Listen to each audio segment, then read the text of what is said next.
And we're live. Welcome, everybody. Sorry about the slight delay in us starting. I'm here with two very special guests to count down our top 10 lists for the greatest light heavyweight boxers in history. We have the boxing librarian of Scrapbook Boxing. Gentlemen, welcome. Good afternoon. How's it going, Random and BL? I'm good, Scrapbook. Thank you. How are you, Random? Are you well, buddy? I'm well. I'm a little frazzled. This list sucked some of my life force out. I think you know what I'm talking about. This is a tough one right here. Sucked a lot of mine out as well. But we will plow forward. We will just do what we can. Shout out to 86 Boxing, Rodolfo, Martin. Thanks, guys, for coming. Thanks to everyone who tunes in after the fact or everyone who joins us. We're going to keep this one more concise than our 2.5-hour marathons. Usually in most of our lives, we did, BL and myself did, just very briefly, we did the top 5 toughest seasons of the great Sam Langford. And then we did Harry Greb's 5 toughest seasons, the three of us. And then we did the top 10 heavyweights, 1900 to 1925. And then we did top 10 middleweights, top 10 welterweights. And now we're here at the light heavyweight division. This is a tough one to sort of weigh careers against each other. BL, do you just want to briefly talk about what exactly makes this, because you've talked about this before, what makes this division so hard to rank? Yeah, sure. Big shout out to both you guys and big shout out to the listeners. Hope you're all well. The light heavyweight division for me has always been a very hard division to decide on a top 10 because it's had fighters who compete there career-wise, but it's also been a stepping stone division for fighters coming up from middleweight, like Hazard Charles, who did great there because he couldn't get any joy at middleweight. Other fighters like Harry Greb, Sam Langford, who came up from the lower weights, even Roy Jones Jr., who were a heavily unified champion, holding 6 or 7 different alphabet belts at one point, including 3 of main ones. It's always been, even to more recent years, with Bernard Hopkins, it's always been a division where fighters go to from lower weights. There's actually been relatively few full-length career light heavyweight greats. Even Maxi Rosenblum and Lochran, who are light heavyweight greats, they spent a lot of time at heavyweight. Mickey Walker, of course, was a welterweight, middleweight champion. He fought at light heavyweight, challenged for a title there, before then going on to heavyweight. So for me, it's that reason. The number of fighters who cross through the division, stay there for a while and then move on, which is why it's always been hard for me to rate the top 10. Yeah, absolutely. I struggle with this. Scrap, did you want to add anything about what makes this division especially challenging? Well, the thing with the light heavyweight division, it began in 1903, and it was actually developed for a specific fighter, Jack Root. And from that point forward, you always had the respect of the middleweight, the heavyweight division, of course, the welterweight and the lightweight as well. But the light heavyweight didn't really come about in 1903, 1904.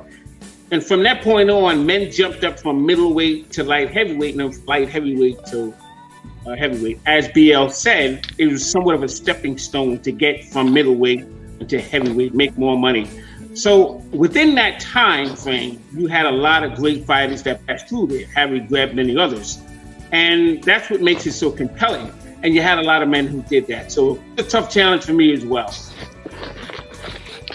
Yeah, absolutely. It was a fun kind of torture, but it definitely was a difficult thing. So did we settle on who's gonna lead us off with our number 10? I will go first. Okay. Before you start, BL, I have to walk through a part of the house that's dead. Just to wait for 1 second so we don't lose your signal. No problem. We want to capture every word. This would have took time. I'm sorry. It was brutal, wasn't it? Okay, sorry, I'm almost there.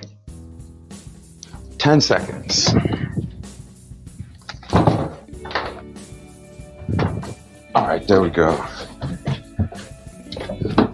Okay, now I'm positioned with my graphics. I did animated graphics as best as I had time for. Okay, BL, we're at your number 10. First of all, may I do a shameless plug and just say I have finally added Harry Greb onto my middleweight stats on my boxinglibrarian.com website. Anyway, there's my shameless plug. As for my light heavyweight list, this was a nightmare. The criteria's loose. The fighter I settled on in 10th place was actually a very good defensive fighter who had very, very good boxing skills, very tricky fighter, and was an undefeated light heavyweight champion. The only title fight he ever lost was when he went up to heavyweight and actually challenged Joe Louis for the heavyweight title. But at light heavyweight, he was actually an unbeaten, undisputed light heavyweight champion. I'm talking about John Henry Lewis. Many people, when I see top 10 light heavyweights, John Henry Lewis hardly ever gets mentioned. People like Scrapbook will mention him, other people will mention him, but many kind of miss him. They'll throw in Virgil Hill in there, they'll throw in Roy Jones in there, they'll throw in, I've even seen someone rate, Charles Williams, the former IBF light heavyweight champion, in a top 10 and not even have John Henry Lewis there. And I think it's really important that people realize that this is one of the greatest light heavyweight fighters of all time. Whether it's beating very, very good contenders like Fred Lenhart or outstanding fighters, contenders like Lou Scosa, having his multi-fight series with Maxi Rosenblum, where he gained wins against Maxi Rosenblum, which is, never an easy thing, beating one of the greatest fighters of all time. Also in there, James J. Braddock, on and on and on. Bob Olin, on and on and on. He also beat the excellent Tony Chucko, another outstanding fighter who fought across those weights at that time. And I think that John Henry Lewis goes kind of underrated. Why? I don't know. He did stop Tiger Jack Fox in, I think, 3 rounds in the 1930s. Eventually went on to heavyweight. Even prior to going to heavyweight, though, there's so many names in there. Godwin, McAvoy. The names just go on and on and on. I think John Henry Lewis is not only an underrated light heavyweight of all time, he's an underrated fighter all time, period. He beat George Nichols, of course, who held the title.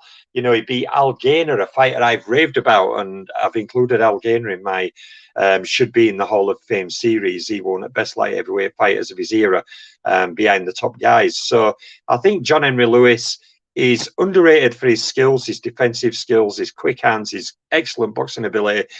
He's also underrated as being an undefeated, undisputed light heavyweight champion at world. And his resume, people, is staggering. The list of quality wins this fighter has is outstanding, including a fight series. If you think about it, he's got a fight series against one of my top 5 fighters of all time. He's got multiple fight series with multiple super tough contenders, gained more than his fair share of wins in there, beat a whole number of champions, even beat one of UK's great fighters, the great weight mover, Len Harvey. From just top to bottom, this guy has an outstanding resume.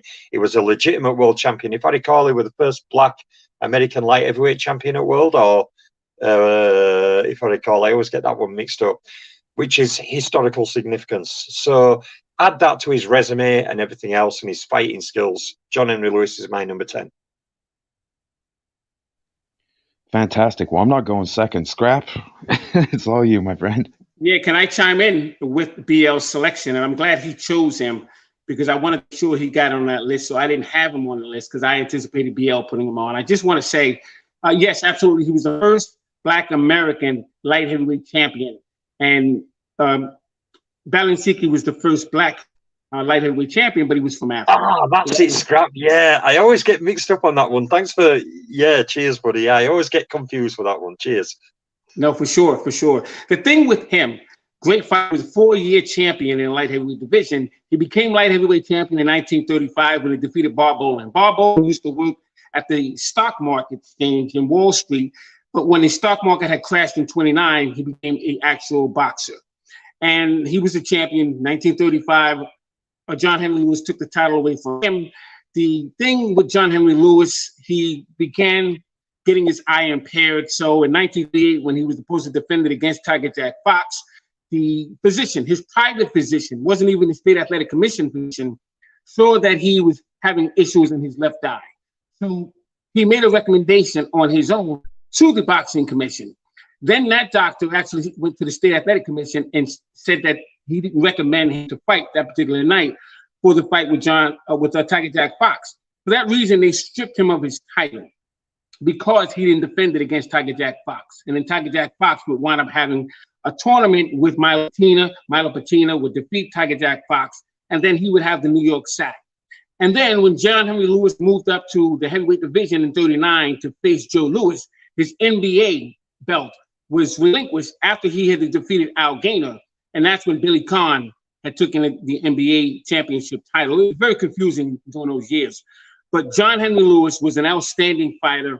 I'm glad he's on the list. And what was interesting about 38 real quickly was that you had black fighters basically dominated 1938 because Henry Armstrong had the welterweight, the lightweight, and the featherweight championship belt. John Henry Lewis had the light heavyweight championship belt, and Joe Louis had the heavyweight championship belt.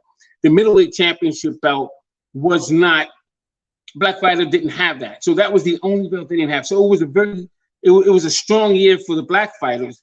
Plus Joe Louis had knocked out Max Schmeling later on that year. But John Henry Lewis was a very good contribution to the light heavyweight division, and I'm glad he's on this list. Yeah, any fighter who knocks out Violent Kid El Murray, yeah, he's the real deal. Absolutely. So, Scrap, your official number 10 pick. You got it. Battling Levinsky, Barney Williams, born June 10th, 1891 in Philadelphia. Very strong fighter he was. And he faced light heavyweight champion, the giant killer Jack Dillon. Now, Jack Dillon defeated Philadelphia Jack O'Brien, who was another Philadelphia fighter. And he would defeat him, and he would become the light heavyweight champion. But the thing with battling Levinsky, he had 3 fights, 3 championship fights in one day in 3 different cities. That was amazing within itself. But he's in the ring with fighters such as Ed Gunboat Smith and Tom Carler, Jimmy Garfield and Al Reach, Homer Smith, and George Kid Ash. They called him the Pork Chop Kid. He was also in there with John Sandy Ferguson, Zoo Kid. Unbelievable fighter he was. Fireman Jim Flynn and Jack Dillon and Dave Smith and Eddie McCarthy, Leo Florian Hook, Jimmy Barry, Harry Gleb. I mean, he fought them all. Jack Dempsey, Clem Johnson, Mike McTeague, George Compartier. So I had to consider him because of the amount of work, the body of work that he put in as light heavyweight. And that's basically the weight division that we're actually covering. So that's why he's on my list as number 10. Great fighter was Battling Levinsky. Absolutely. Well, it's funny you guys bring them up. They were both in the battle for my number 10. I got a real headache over this. But I ended up going with Battling Levinsky based on volume. So the ratio of wins to losses is different than other fighters, but there are a few fighters in history who had as tough a schedule as this great pugilist. And so for me, part of the greatness is just how deep someone gets into the game. And there aren't that many who got deeper. I think you guys would probably agree, especially talking about the light heavyweight division, strictly at light heavyweight, or at least people either competing at light heavyweight or sometimes, in the past, before people were that size, they would fight in the division. So Battling Levinsky made my number 10, had some great rivalries, and just bouncing back from adversity at a schedule it's unseen today. So there are guys with a better maybe ratio of wins to losses, but they never tried to do what this guy did. So Battling Levinsky makes my number 10. I'll leave it at that. So BL, we've arrived. I'd just like to say about Battling Levinsky, I've always maintained, and I've done a number of videos on him from when I came on YouTube in 2014. He didn't get into my top 10 simply on more the winning ratio, but in terms of toughness of career, Scrapbook is absolutely right. He has one of the toughest resumes in boxing history, without a doubt. 100%. But it was tough. There were probably 15 guys I was thinking about for number 10.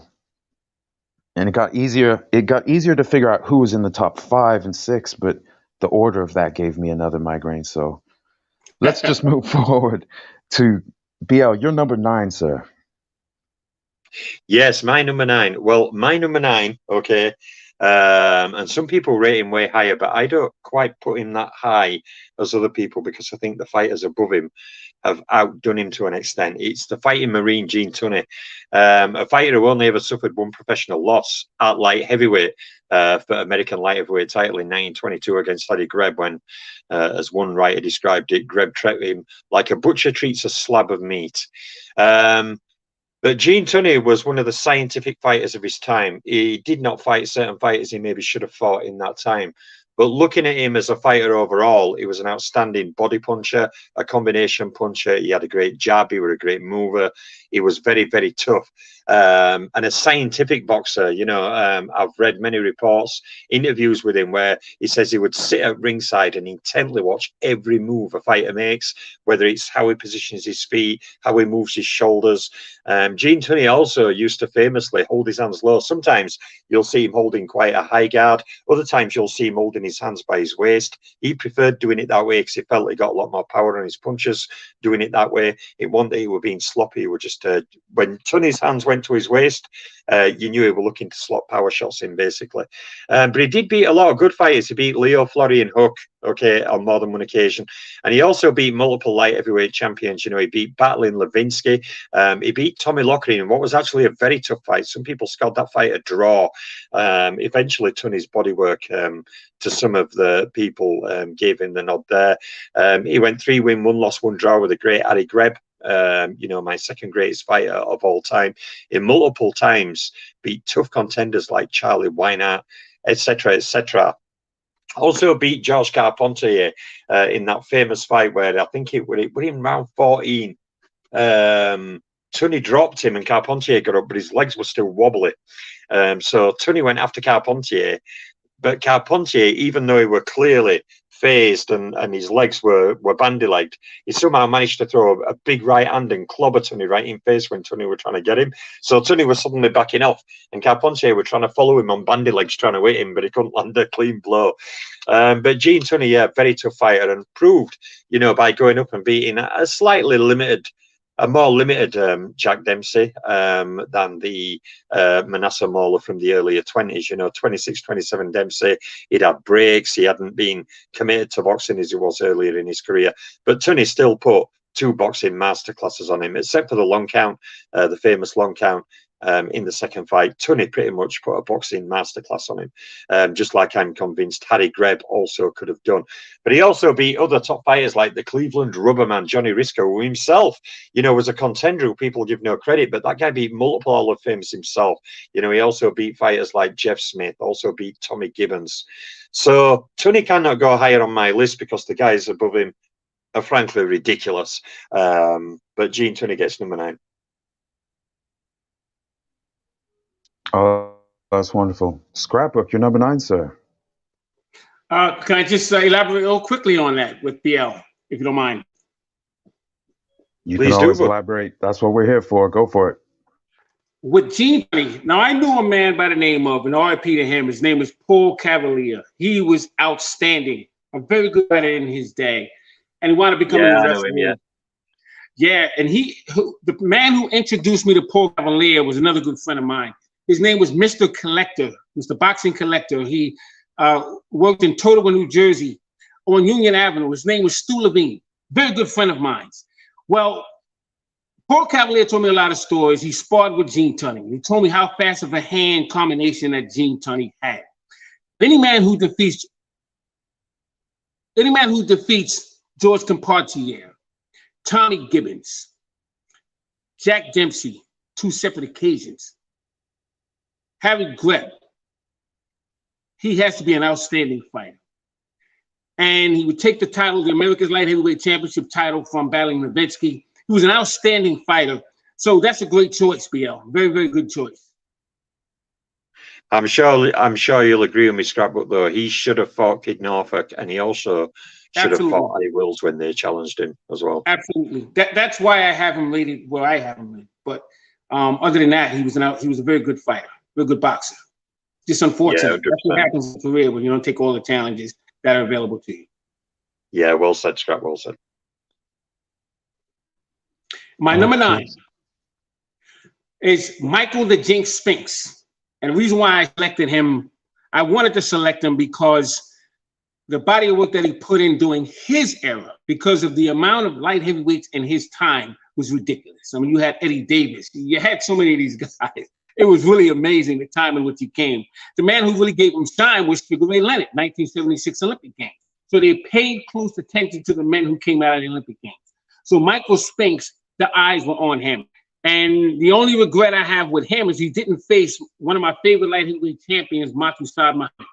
He didn't face him. I still don't know why up until this point. I really don't understand why he didn't face him, but Michael Spinks, his body of work, Eddie Mustafa Muhammad, when he won WBA light heavyweight championship title, was amazing.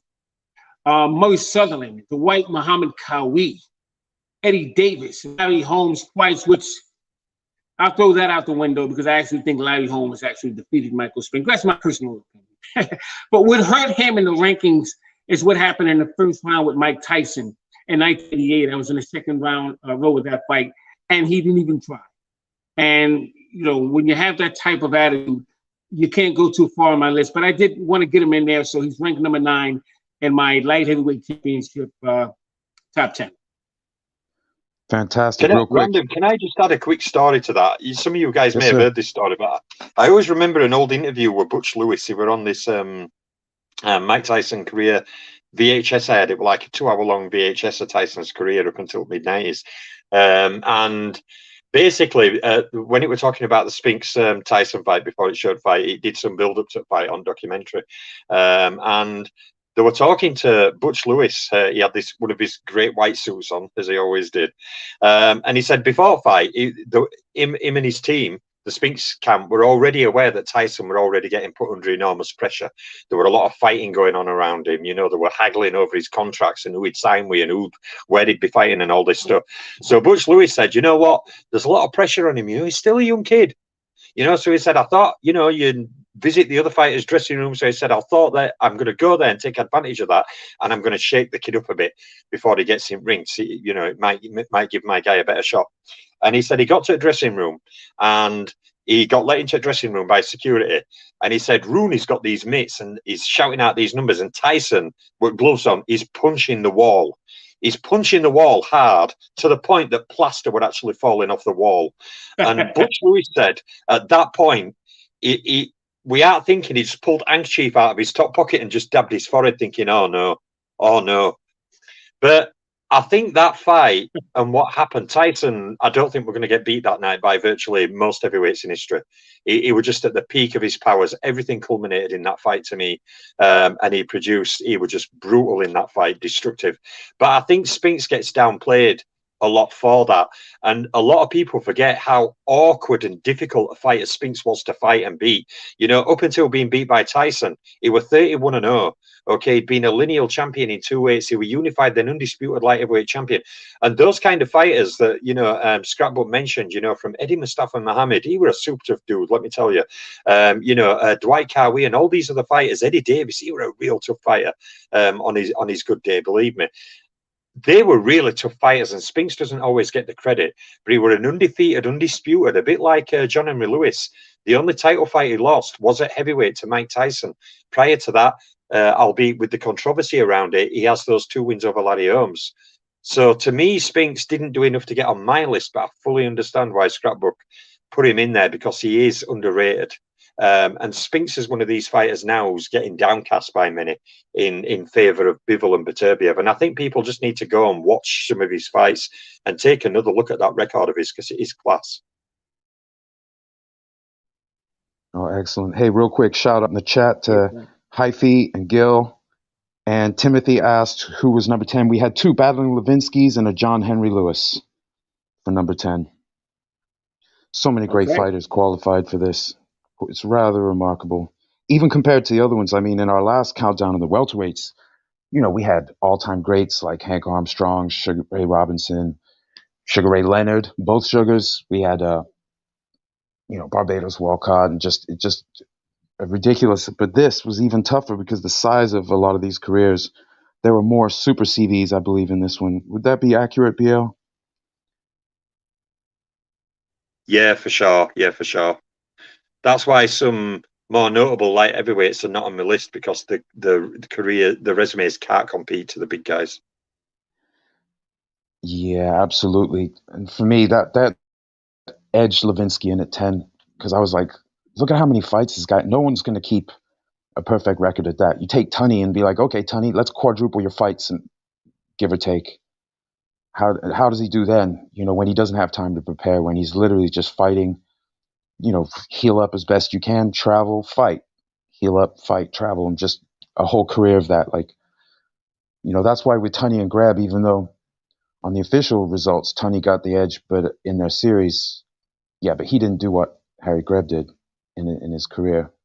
Regardless of the head-to-head results, we're going to see that as we get to the top of this list. Head-to-head results aren't always going to factor as heavily as people would factor them in smaller careers, because nobody fights everybody, but a lot of these guys did their best to fight everybody. Levinsky, he sure took a lot of fights. Tunney was more selective, which brings me to my number 9, which is in fact Gene Tunney.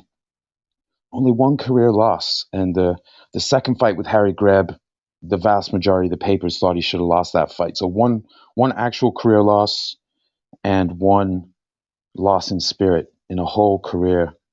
And his light heavyweight work is fantastic. He actually made my top 10 heavyweights of the first quarter century, or the first 26 years of the 1900s. But I couldn't put him any higher on this, even though light heavyweight, he just had some fantastic achievements. But he had to get a shout. Yeah, real quickly, before BL goes, with Gene Tunney, he was the AEF, America's Expeditionary Forces light heavyweight champion. And that was in 1919, the year that Jack Dempsey had defeated Jess Willard. Gene Tunney, everyone knew who he was. He didn't just come out from under a rock somewhere. They knew who he was. And he wound up fighting Bob Martin, who was the actual heavyweight champion in the AEF in 1919 when he defeated Big Kaiser. These two men wound up facing each other. It was amazing what was going on during that time. Jimmy DeFrost was in the mix, but Gene Tunney was a very good fighter, and he is very underrated as far as his boxing skill. Very good fighter was Gene Tunney. Yeah, if I could just interlude there, Random, after Scrap, to add one more point in, I want to point out to a lot of listeners. Another thing about Gene Tunney, I mentioned how scientific he was in carefully watching, analysing every movement, your foot placement of fighters. He was also very clever in how he ran his career. I can't remember, Scrapbook may have heard this. No doubt Scrapbook will have come across this one. I came across, I read it one day in a newspaper article from early 20s. And basically, Gene Tunney were offered a fight with Dempsey in 22 or 23. I can't remember which one. But he actually said no. He turned the fight down. Said, no, I'm not ready. Yeah. And left it while Dempsey was older and had been on a huge break. Tunney was offered the fight earlier and refused it, which tells me it's a bit too, I mean, he beat him eventually, but why not take the fight earlier? Just one little point I want to throw in there. Yeah, I think his career is more like a modern career. So maybe some people, they rate him so highly because he has what they want to have today, which is a very clean record, very few losses. And if you were selective, well, that was just smart business. But in my personal way of ranking, I give a lot of weight to the guys who face, I'm thinking about adversity. Being selective is carefully choosing your adversity. Like one of the modern greats, Floyd Mayweather, and a lot of people casually are not having him among the all-time greats wherever they have him, but certainly one of the greatest of the modern era. Very selective, but also very good at winning fights. And Tunney, he did that, and he did get it done. That's very interesting about him turning down a fight earlier, just saying he wasn't ready. That's very interesting. But I'm going to leave it at that. Tunney made my number 9. Now we're moving forward to BL. We're at your number 8 selection. Well, my number 8 selection, this is where it started to get even tougher for me, because the amount of fighters around the next 3 places are all super great light heavyweight fighters to me. And I eventually settled on this order of 3. So starting at number 8, okay, I placed Philadelphia Jack O'Brien. A fighter who is highly underrated to me. I've done videos on him. I've done live streams on him to try and highlight his career. Philadelphia Jack O'Brien fought across whole multiple weights, middleweight to heavyweight. I think when he fought Jack Johnson and fought to the draw, I think he was outweighed by over 40 pounds, if I recall, about 45 pounds or something, if I recall. But fighting all from the lower weights, whether it's fighting Jack Bonner, a dependable, good contender down there, fighting, I'll keep saying it, the underrated Charlie McKeever, another fighter down there who gets a bit underrated, fighting people like George Cole, a super tough middleweight, a black fighter who gets very underrated, beating the super puncher Peter Maher, who has one of the best knockout records in terms of statistics you can find on any heavyweight fighter. Stupid knockout record he had, albeit his opposition wasn't always the best.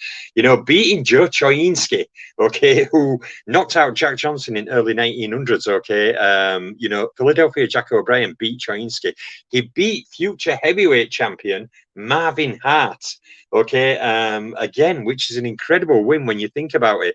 And he beat so many top fighters. Okay, he did draw with Barbados Joe Walcott. Okay, and he did later lose to Marvin Hart. He also fought George Byers, although the much older version of George Byers, who were coloured middleweight and heavyweight champion in the 1890s. But the resume, when you go through it, from Jack Twin Sullivan, okay, to Hugo Kelly, the middleweight contender, you know, drawing with Tommy Ryan, you know, drawing with Charles Kidd McCoy, beating Bob Fitzsimmons, losing to Bob Fitzsimmons. You go through the entire list. He's got an outstanding resume. He fought the Baltimore Demon, young Peter Jackson, which gets him into Hall of Fame already in my book. Only joking. But when you look at the entire list, from Black Bill, Dixie Kidd, you know, Sam Langford, Jack Johnson, this guy fought everybody, and he has very good winning rates against all these top-level fighters he fought as well. You know, like battling Levinsky, who has one of the toughest resumes in boxing history to me. When you look at who he fought, like Scrapbook mentioned, the sheer list of fighters he fought is incredible. Philadelphia Jack O'Brien did something similar, albeit a much shorter career than Levinsky's near 300-fight career. But, you know, whether it's losing, you know, twice to Ketchel, whether it's beating fireman Jim Flynn, all these things add up to a fantastically tough career, and he has a huge amount of wins in there over Hall of Fame level fighters, championship level fighters, top contenders. A very excellent run of wins in there. So Philadelphia Jack O'Brien's my number 8, and he also went on to school a lot of boxers as well. You know, he used to work with Harry Greb. He used to show Gene Tunney defensive techniques. You know, he used to teach Gene Tunney defensive boxing. He used to spar with Tunney and teach him how to box and move, and you know, all this kind of thing. So yeah, outstanding fighter. Oh, excellent choice, my friend. Scrap, I believe you can either add on or opt to proceed with your number 8 selection. I'll add on and then proceed real quickly. The thing with Philadelphia Jack O'Brien, he was in the ring with Tommy Burns, who wound up becoming, as you know, the heavyweight champion of the world. But he lost to Sam Langford 6 rounds in 1911. It goes to show how great of a fighter Sam Langford was because of the accolades of Philadelphia Jack O'Brien. Philadelphia Jack O'Brien, for those who don't dig into boxing, as we all do, they underestimate and underrate Philadelphia Jack O'Brien. He was a phenomenal fighter. Like I said, he lost his title to a very good fighter called the Giant Killer. That was Jack Dillon. But he was a very good fighter, Philadelphia Jack O'Brien. But I just wanted to make my number 8 light heavyweight fighter, who should have been a champion, which he was as far as light heavyweight is concerned, but he should have been as heavyweight. Unfortunately, he fell into the hands of Primo Carnera. His name is Tommy Lockwood, the Phantom of Philly, Philly Phantom. A phenomenal fighter this man was. I knew of a gentleman by the name of Henry. He was the president of the New Jersey Boxing Hall of Fame. The collection of memorabilia this man has is stunning. But we talked about Tommy Lockwood many times. And Tommy Lockwood was very underrated as a fighter in modern discussion. Not then, but now. He was in the ring with Jimmy Braddock and William Lawrence Stribling, George Compartier, Harry Greb, Mickey Wall, Mike McKee, Jeff Smith, the Bayonne Globetrotter, William Bryan Downey, Jimmy Slattery, Gerald Tuffy Griffin, Armand Emanuel. Those don't know who he is. He was a very good fighter. Roland Todd, Leo Lomsky, Al Latour from Philadelphia, Johnny Wilson, Paulino Escudon, Steve Hamish. I'm trying to think of these guys. Unbelievable fighter. He was in the ring with Jim Tunney, but he unfortunately lost to Primo Carnera. Too big of a weight disparity for him, but he was a master boxer. He was a master boxer. Great fighter was Philadelphia. Tommy Lockwood, great fighter, Philly Phantom. Great shout. Yes, he was fantastic. And he fought a good blend of like a pretty busy schedule and top level competition. Some other guys had busier schedules, but I was talking about key fights. He had an awful lot of them. What a fantastic guy. So let me think. If I'm not mistaken, that brings me to my number 8. My number 8. Yes, sir. I was thinking along the same lines in some ways as BL. I went with Philadelphia Jack O'Brien. This guy was crazy. He fought from 1896 to 1912. although not all of those were busy years, but in the bulk of his career, he was incredibly busy. He won 147 fights. I'm using BoxRec for the sources. I know some of the different sites have different ones, but BoxRec's very convenient, so some of these are give or take. Not everything's on record. But he won at least 147 fights against only 16 losses, 25 draws. He fought in the era where a close fight, a lot of these fights were refs' decisions. There was no judges, and close fight would just be a draw. They wouldn't be like this guy edged it or anything like that. A lot of times, so that's where you get the 25 draws. He had a ridiculous ability to win. The only reason he didn't go higher is he fought a lot of 6-round fights, which is a slightly different dynamic. It's not necessarily easier. It just makes styles really make fights. He was very technical. He was very fast. He could get on his bike, could jab a move, and then dash in and punish. There's a great clip on YouTube of one of his fights with Tommy Burns, and it's a long video. It's like over an hour of footage of him fighting Tommy Burns. I'm not sure if he was still in his prime then when that fight happened, but that's wonderful to see. Just a lot of footage, because a lot of times all we get are the highlights now that survive from whatever promoter, like with Langford. The only 3 fights that I know of that survived are highlights. But anyway, Jack O'Brien, he was a huge star. He was so much a star, as I'm looking through the newspapers, that he took a vacation to Jamaica and they did a full write-up on it because he had been so busy. The fact that he stopped fighting was news. That's not quite like today. He had a ridiculous, well, obviously between 96 and 1912, he won 147 times. Incredible. He fought a lot at middleweight. He also fought for title claims above what was middleweight then, but then also at light heavyweight. And then as a light heavyweight, he was fighting heavyweights. And I suppose at the time, a light heavyweight who was the top heavyweight contender. So he fought Jack Johnson, but he also fought Sam Langford, who was walking around as a light heavyweight when they fought in 1911, but was already the top contender to Jack Johnson for years at heavyweight. So the texture of boxing at this time, the weights thing, it was much less of a big deal. It was more about major fights. Jack O'Brien fought almost everybody. He fought across racial lines, so he doesn't get hit with any kind of penalty like some of the fighters, like Gene Tunney. And so he goes above Tunney. He edged out Tunney for that reason and others. He did his best to fight everybody. He would have been higher still. I have huge respect for him. He was a gigantic name. Like one you guys mentioned, he went on to coach and train people. He passed on the craft. That adds to his greatness, in my opinion. Same with like the great Jack Blackburn. He wasn't just a great fighter and stylist. He also passed it on and gave other great fighters the tools. So Jack O'Brien, he's in my number 8. And I think that brings us to BL, your number 7, yes?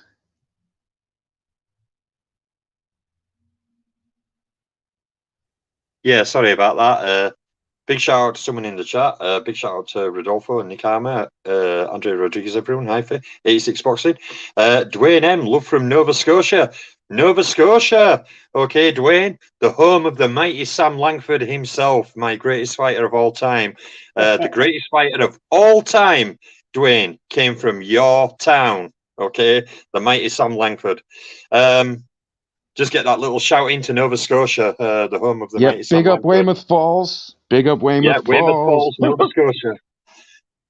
So my number 7, okay, is actually Tommy Loughran, okay, and it's a little bit easier. Scrapbook's already done a great breakdown on him, and it was great that Scrapbook mentioned fighters like Leo Lomsky and Armand Emmanuel, and these are the fighters who Tommy Loughran fought, because many of them are super tough. So I'm going to take a slightly different angle. I mean, first of all, just quickly to add to great job Scrapbook did is this guy had over 80 fights against rated fighters, and a whole load of those were heavyweights, and he scored multiple wins against heavyweights, really good heavyweight contenders like Tuffy Griffiths. He beat multiple champion and Hall of Fame heavyweights like Braddock and Bear and Jack Sharkey. He also lost to Jack Sharkey, but he also beat Jack Sharkey. He also won and lost to Johnny Risco, beat tough contenders like Joe Sakira. You know, the names go on and on and on. When you are fighting fighters like King Levinsky, Ernie Schaff, Steve Hamas, who Scrapbook mentioned, Arturo Godoy, many of these guys were the super tough heavyweight contenders of the time. He fought Carnera with near 100-pound disadvantage, somewhere like a 100-pound weight disadvantage, near 100-pound weight disadvantage. You know, Tommy Loughran was known as the grandfather of counterpunching because he was a masterful boxer. And even Gene Tunney had big trouble in some of those rounds in that contentious fight, what some people think were a draw. Some people thought Loughran won, but a majority of people gave it to Tunney. But it just shows when you are fighting a master boxer like Gene Tunney and you can befuzzle him and you know, kind of frustrate him, you know, with your slip boxing, you're a master boxer. I think Tommy Loughran with those incredible 20 fights against Hall of Famers, including a fight series with Harry Greb, you know, on and on. I mean, we could go on all day. He is a legitimate all-time great light heavyweight, and he goes very underrated. And some people don't even rate him in the top 20 light heavyweights of all time, which I find ridiculous. You know what I mean? The guy beat Georges Carpentier. You know, he beat Young Stribling. He beat Mike McTeague. Added to those other names that he Scrapbook mentioned, added to the massive list of heavyweight champions, Hall of Famers and contenders he fought, top to bottom. He's one of the greatest fighters of all time, period. Never mind just at light heavyweight. Okay, one more thing. Can I join in real quick, and then you go, Random. With Tommy Loughran, a lot of people don't know this, but Tommy Loughran, he was almost unbeatable at light heavyweight. The only reason why he left in 1928 when Gene Tunney defeated Tom Heaney, that was his last fight, and he would relinquish the title. Well, it was Tommy Loughran, and that loss that DL had mentioned with Jack Sharkey, that's when he fought Jack Sharkey. Jack Sharkey had defeated Tommy Loughran. But that's when that tournament had started in 1928. Tommy Loughran left the light heavyweight division, went to the heavyweight division to challenge for Gene Tunney's heavyweight championship title. That's how great of a fighter and great of a challenge that he took. Philadelphia Phantom, Tommy Loughran. Great fighter. Awesome. We're actually still on you. It's actually now your number 7, sir. My number 7, and I chose this man. Some may not agree, but it's the storyline and the type of fighter he was. Matthew Saad Muhammad. I had to choose him. He was an outstanding fighter. The heart and determination, where he came from, how he got the point that he got was unbelievable. It really was. And you can look up his story, and it'll draw tears to your eyes. But he would win the NABF Light Heavyweight Championship title from Marvin Johnson out of Indianapolis, September 17th, 1977. And what was ironic about that, he also won the WBC Light Heavyweight Championship crown from the same man, Marvin Johnson, April 22nd, 1979. That reminds me of Iran the Blade Barkley and Thomas Hearns. Iran Barkley took Thomas Hearns' WBC Middleweight Championship crown in Atlantic City. Las Vegas. I was at that fight. And then he took his Light Heavyweight Championship crown that Thomas Hearns took from Virgil Hill, who was undefeated at that time. So the same man. But it just goes to show you that Matthew Saad Muhammad was a phenomenal fighter. I was at the fight in 1978 when he took on Yaki Lopez, and that was one of the greatest fights that I've ever had the pleasure of being at. It was at the Philadelphia Spectrum. Unbelievable. That same year, I saw Marvin Hagler and Benny Briscoe at the Philadelphia Spectrum in 78. But Matthew Saad Muhammad was in there with them all. He was in there with Richard Cates, Yaki Lopez, the white Muhammad Kawi. Then later on, Uriah Grant and Andrew Maynard and Billy Douglas. I mean, he was in there with them all. He didn't fight Michael Spinks. I still don't know the story behind that, but what a great fighter. I just wanted to pay tribute to him by putting him on this list. Yeah, I'll jump straight. If I may jump straight in, Random, I'm excited on this one. To any listeners out there, okay, to back up what Scrapbook said, if you have not seen fights of Matthew Saad Muhammad, you do not know what you are missing. This guy took part in some of the most crazy wars you can imagine. I mean, Scrapbook says he was at the 78 meeting with the outstanding fighter Yaki Lopez, but he also fought Yaki Lopez in 1980 as well in a Ring Magazine Fight at Year. People must go watch that fight. These fights were crazy, and he beat the UK's John Conte twice. Okay, and John Conte is regarded as one of the best talents we've produced. So Matthew Saad Muhammad, I did a video on him a number of years ago, Scrap, and I would highlight in some of these great battles he were in against some of these really tough fighters, because as Scrapbook will know, some listeners will know, the light heavyweights coming from 70s into 80s, you know, they were a super tough brigade. Kawi, Spinks, Eddie Mustafa, Matthew Sard, Marvin Johnson, John Conte. There were all these outstandingly tough or good light heavyweights around. And he was more of a shooting star. He got his title. He had some crazy wars. He had a title run. He lost more of his later fights, making his record look a bit more weaker than what it actually is. He lost a number of his later fights. But earlier on in his career, when he was fighting Yaki Lopez's, Lottie Mawali's, contenders like Vonzell Johnson, Marvin Johnson, all these guys, he actually had a good win run and a very good knockout run against many of these fighters. But sometimes he had to dig deep. Sometimes he had absolute trench wars. Many of his fights are really exciting, and I think all the viewers should go and definitely watch him. You will not be disappointed. Oh, wonderful. So let me see. Where are we at? Where my number 7, is it? Yes, it is. Good job, sorry, man. guys. I've got verbals again. I apologize, Scrap and Random and listeners. You just go right off. I love it. I'm here to learn mostly. I have a list, so I feel like I'm participating, but I'm mostly here to learn. For my number 7, I went with the Philly Phantom, Tommy Loughran.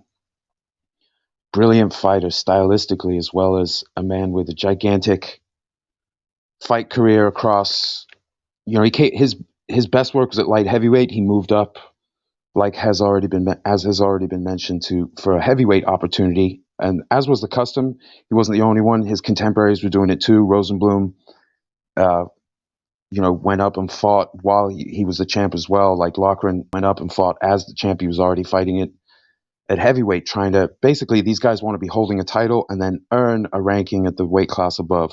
You climb up and you max out. Like young Stribling wanted that heavyweight shot, even though he was very highly ranked at light heavyweight. They're aiming to go up. It's just size is a big factor in fights. And, if you ever wonder if size is a natural advantage, well, if someone says a size advantage, no one thinks of a guy being smaller, like, oh, he's got this. Size is a natural advantage. Martial arts is a counter to that natural advantage. And Loughran was brilliant. He could fight in different ways too. Has a stunning resume. He's already been mentioned in depth, but just briefly, he fought 1919 to 1937, 124 wins. A lot of that, a fair enough chunk of that was at light heavyweight at the highest level. But his level of competition at heavyweight was ridiculous as far as rank. This was a time when guys were really busy, and also really busy against ranked fighters. It was tough to get in those. Like getting ranked today, you can get ranked off a couple wins. I think it was like, I started right down the ring ratings from like 27, 28, 29. There was nobody with 2 fights that in a year that was in the top 10. You couldn't have that slow of a work rate and earn your place with these guys having, one of those years, I think it might have been 27 or 28, young Stribling. He wasn't the top ranked contender, but he went 19-1 that year. And he wasn't the top ranked guy, and he went 19-1, including some ranked wins. So it's a crazy time. The teens, 20s, and 30s were absolutely insane for boxing. I'm not sure when it peaked, but there's an argument that it peaked in the late 20s, early 30s. And Loughran, 124 wins against 33 losses, 12 draws. But those losses, he was fighting above his weight, his natural weight for opportunity.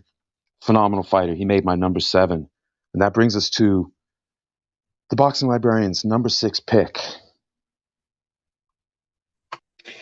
Well, every name now for me, well, Loughran were a major name, as were O'Brien, but this is why this list is one of the toughest lists you can go for. My number 6, is Jack Dillon, the Giant Slayer, the Husia Beta. To me, I've done again, many of these guys, Jack O'Brien, Jack Dillon, Levinsky, I've done videos going back the years while I've been on YouTube, trying to highlight to people how incredible some of these guys' resumes are. Jack Dillon, talking about my historic database, which I'll give another shameless plug. He has one of the highest numbers of fights against champions in boxing history, at nearly 40, with 24 wins in there and 7 draws, so very few defeats. He has 26 fights against Hall of Fame fighters, alone. And when you're talking about pound for pound as he fought, he comes in with a massive 52, one of the highest tallies in my entire retired database below Langford and Greb.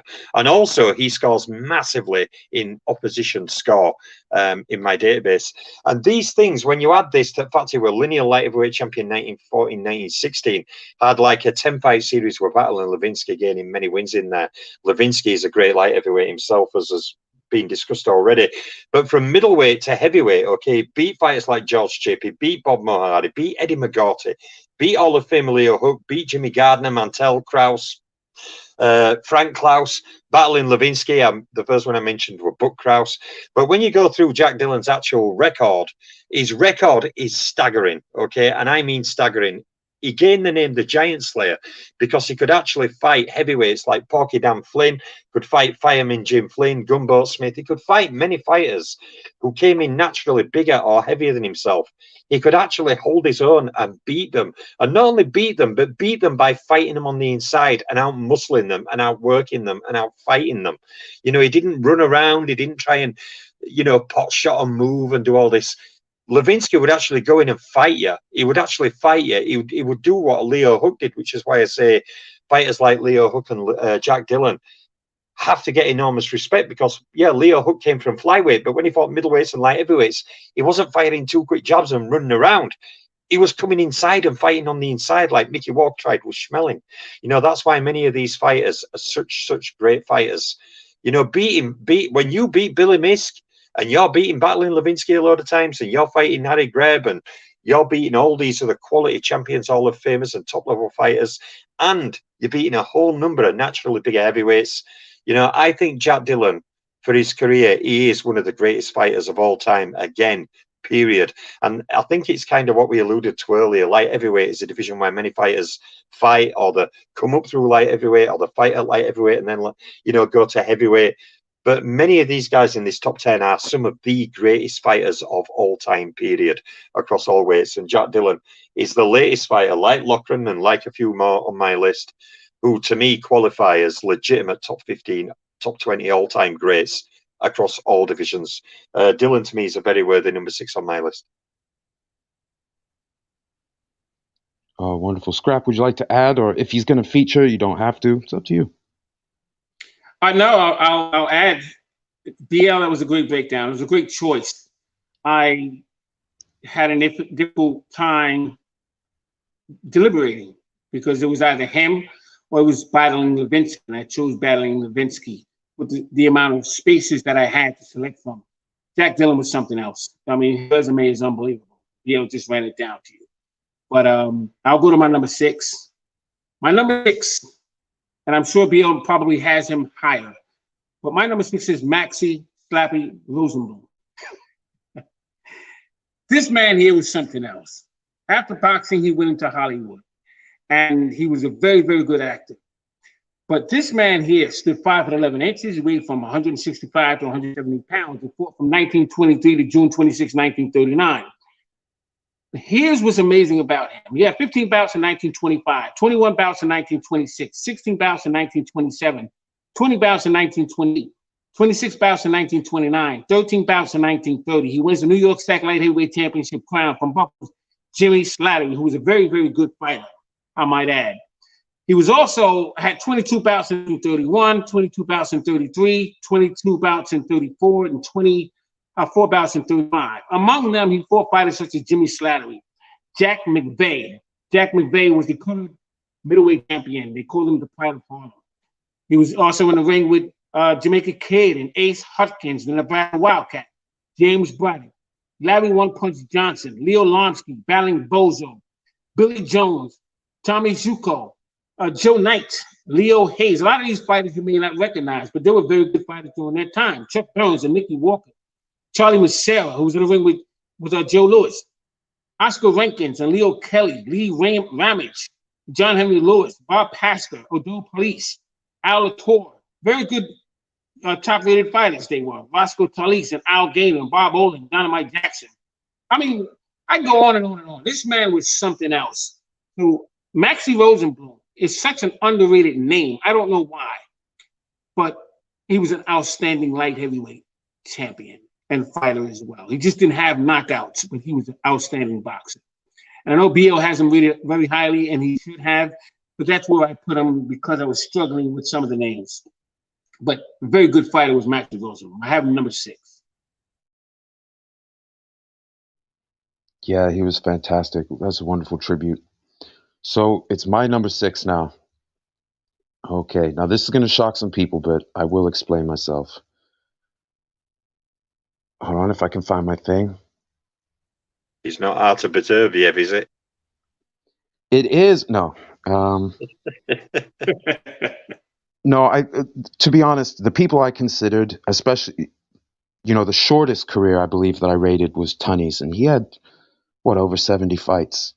I'm really looking at adversity, and there's a certain selectivity about just fighting, getting ready for months and months and months to fight a guy who's been carefully selected to build an unbeaten record to make money, and what guys used to have to do, which is fight just an inordinate amount of fights. And fighting top guys was an end to itself because you needed money. You need to have notable people so you could get people come watch you fight. You have to perform so that you could make gate money. I see often crawling through BoxRec, a lot of disappointing gates at times in matchups that are really good matchups, but just didn't happen. It was a business. So the guys whose business interests overlapped with doing the most fighting at the highest level is where I was looking at. But there are lots of great fighters who probably won't make our list, who people would say, oh, they deserve a shot. Yeah, a top 30 would have been more fair. And then we could have got in most of the truly great light heavyweights. But a top 10, even at this point, I'm still arguing myself. But for my top 10, and some people rate him much higher, but I will explain myself. What is this, number 6? Is this number 6 now? Yeah. The great Ezra Charles. And the reason he's not higher is because he has a fantastic body of work across multiple weights. He did a lot at light heavyweight. But a large part of his legacy is he's one of the guys who actually made the climb. He went up and won the heavyweight championship of the world, and including beating, a top 3 all-time heavyweight, Joe Louis, which by itself, if you talk about signature wins, even Louis, who was getting a little bit older, he's still Joe Louis. He's still brilliant and trained by the best, trained by the great Jack Blackburn. So he's no easy fight. Just like we give Tyson Fury credit for beating Klitschko. Klitschko wasn't a young man. He was getting up there in his 30s, right? In his upper 30s. Well, a lot of times in history, when I was rating, just briefly, when I was looking at like 1928, I think there were only 2 guys in the top 10 or the Champa top 10 that were in their 30s. Everyone else was in their early 20s or, for the large part, so you have like Jimmy Slattery had, about 100 wins, very few losses. He was like 23 or something like that with all that experience. So it's just a different time. The adversity being faced down was crazy. But Ezra Charles, what a fantastic fighter. He moved up. He was denied opportunity. So unlike, say, Loughran or Rosenblum, who won the world title and then wanted to gain on that, he moved up to get it. And there's a history of that. Tiger Flowers, Sam Langford, people having to fight above their weight because they can't get opportunity at their weight. In the case of Langford, he couldn't even get opportunity when he was giving up. He was ready to give up 30 or 40 pounds. But Ezra Charles got it done. He's an all-time great fighter. He's in my top 10 all-time boxers in history. And it's wonderful to see him get more and more recognition with the internet as people can see the names on his record and understand with the perspective. Now, just like some of these old school fighters, Langford, there's a resurgence. Also, thanks to great work of people like yourselves, BL and Scrap, spreading the word. But there's a lot of ways to get at the information. I love my time in the archives. I spend most of my time just reading newspapers from the early 1900s, trying to figure out what was actually happening, the texture of everything. There are people that never get mentioned who are factors, just maybe not for very long. And because the sport now runs year to year, it's different, but when they used to have 20 fights in a year, you could rise and fall in 1 year. You could be a big factor headlining and fall off all inside a year. Pretty crazy stuff. But a lot of Ezra Charles' legacy is that success above the division we're talking about. And so, but he is a phenomenal fighter. And I absolutely had to mention him. I couldn't put him any lower, even though because he had 95 wins and a fair chunk of those were at light heavy, a big enough chunk to be a huge factor. He didn't get the title. A lot of people, they have sort of more Ezra Charles 1 and 2 arguments, and there's a reason for that. But for me, Ezra Charles, he rates here at light heavy, and he also rates probably inside 20 at heavyweight. He's one of the greatest of all time, and he has the 4th most wins over Hall of Famers in history at 20. That's 1 behind Sugar Ray Robinson for the uninitiated. And unlike Robinson, they had 29 fights against Hall of Famers each. And he only won 1 less than a man many regard as the greatest of all time. Ezra Charles, what an all-time great. And that's why he got ranked where he was. And that brings us to the Boxing Librarian's pick for number 5. Did we just hit the number 5? Yes, number 5. Yeah, my number 5 is a fighter that Scrapbook has just mentioned on our last round. Okay, Maxi Rosenblum. Some people may think, BL, you haven't got him higher. Well, I would arguing between him and number 4. Okay, who I'll get to. But you see, I'm not just basing it on the resume. Me, I'm going on their, fighting abilities as well and everything. So I had a real argument between these two. I chose Rosenblum for 5. I could easily swap him for 4 and put the other guy number 5. But Maxi Rosenblum, to me, one of the reasons why I've always raved on about Maxi Rosenblum and his record is that not only does he hold the record for nearly 150 fights against top 10 fighters in my retired database, not only does he have one of the highest number of fights against champions and pounders in my retired database, looking at his overall record from start to finish, the activity that Scrapbook mentioned, okay, the insane activity, the fight, he was the way he was willing to fight everyone. He had the fight series with John Henry Lewis. This guy fought so many great fighters and so many top level fighters and top light heavyweight contenders who could themselves beat all the famous. His opposition is insane. And to me, when you go below like Langford and Greb, it's very hard to pick 3 or 4 resumes that are better than this guy's. It really is. It's not easy to pick 3 or 4 resumes that are actually better besides Langford and Greb, even counting Sugar Ray Robinson in there. Robinson has one of the greatest resumes in boxing history. But, I think that, when you think about Bobo Olsen's and Gene Fulmers and fighters like that, are they really much better than John Henry Lewis? When you really, really think about it, when you look at many of the fighters that Rosenblum fought, from Greb to John Henry Lewis and all these other fighters, are the fighters that Robinson fought really better than those fighters, or are they on a par? Me, I would rate generally Robinson higher than Rosenblum, but it's just a point I'm throwing in there to try and highlight to people that you're looking at one of the greatest resumes of all time. And like I said, below Langford and Greb, it's hard to pick 3 or 4 resumes better. In my opinion, it's not easy to pick 3 or 4 resumes better.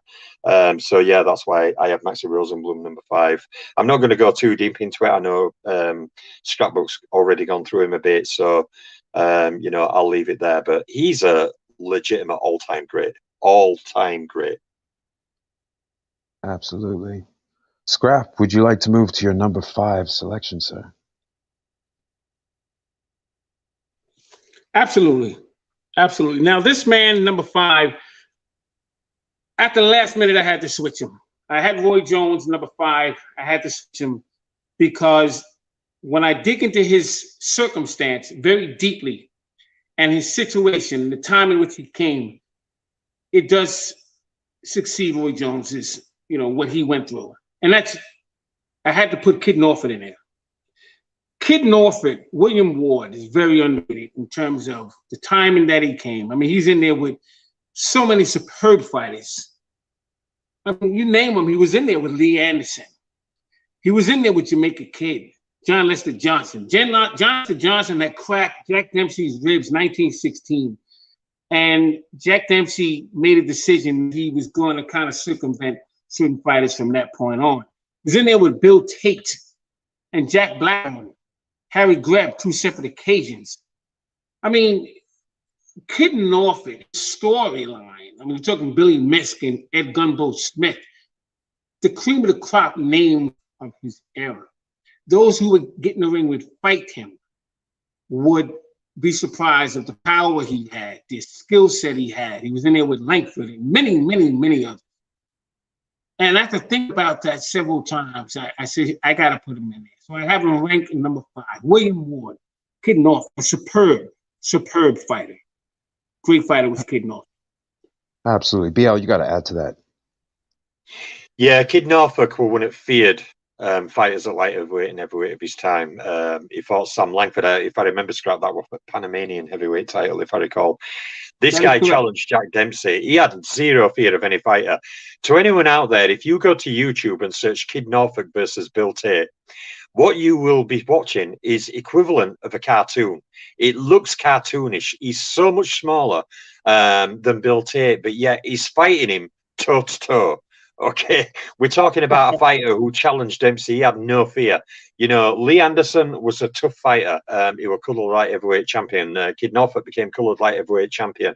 He wanted to challenge for world heavyweight title, wanted to challenge for the light heavyweight title, challenged fighters like Gene Tunney, you know, fought the great Harry Greb twice, winning one, losing one.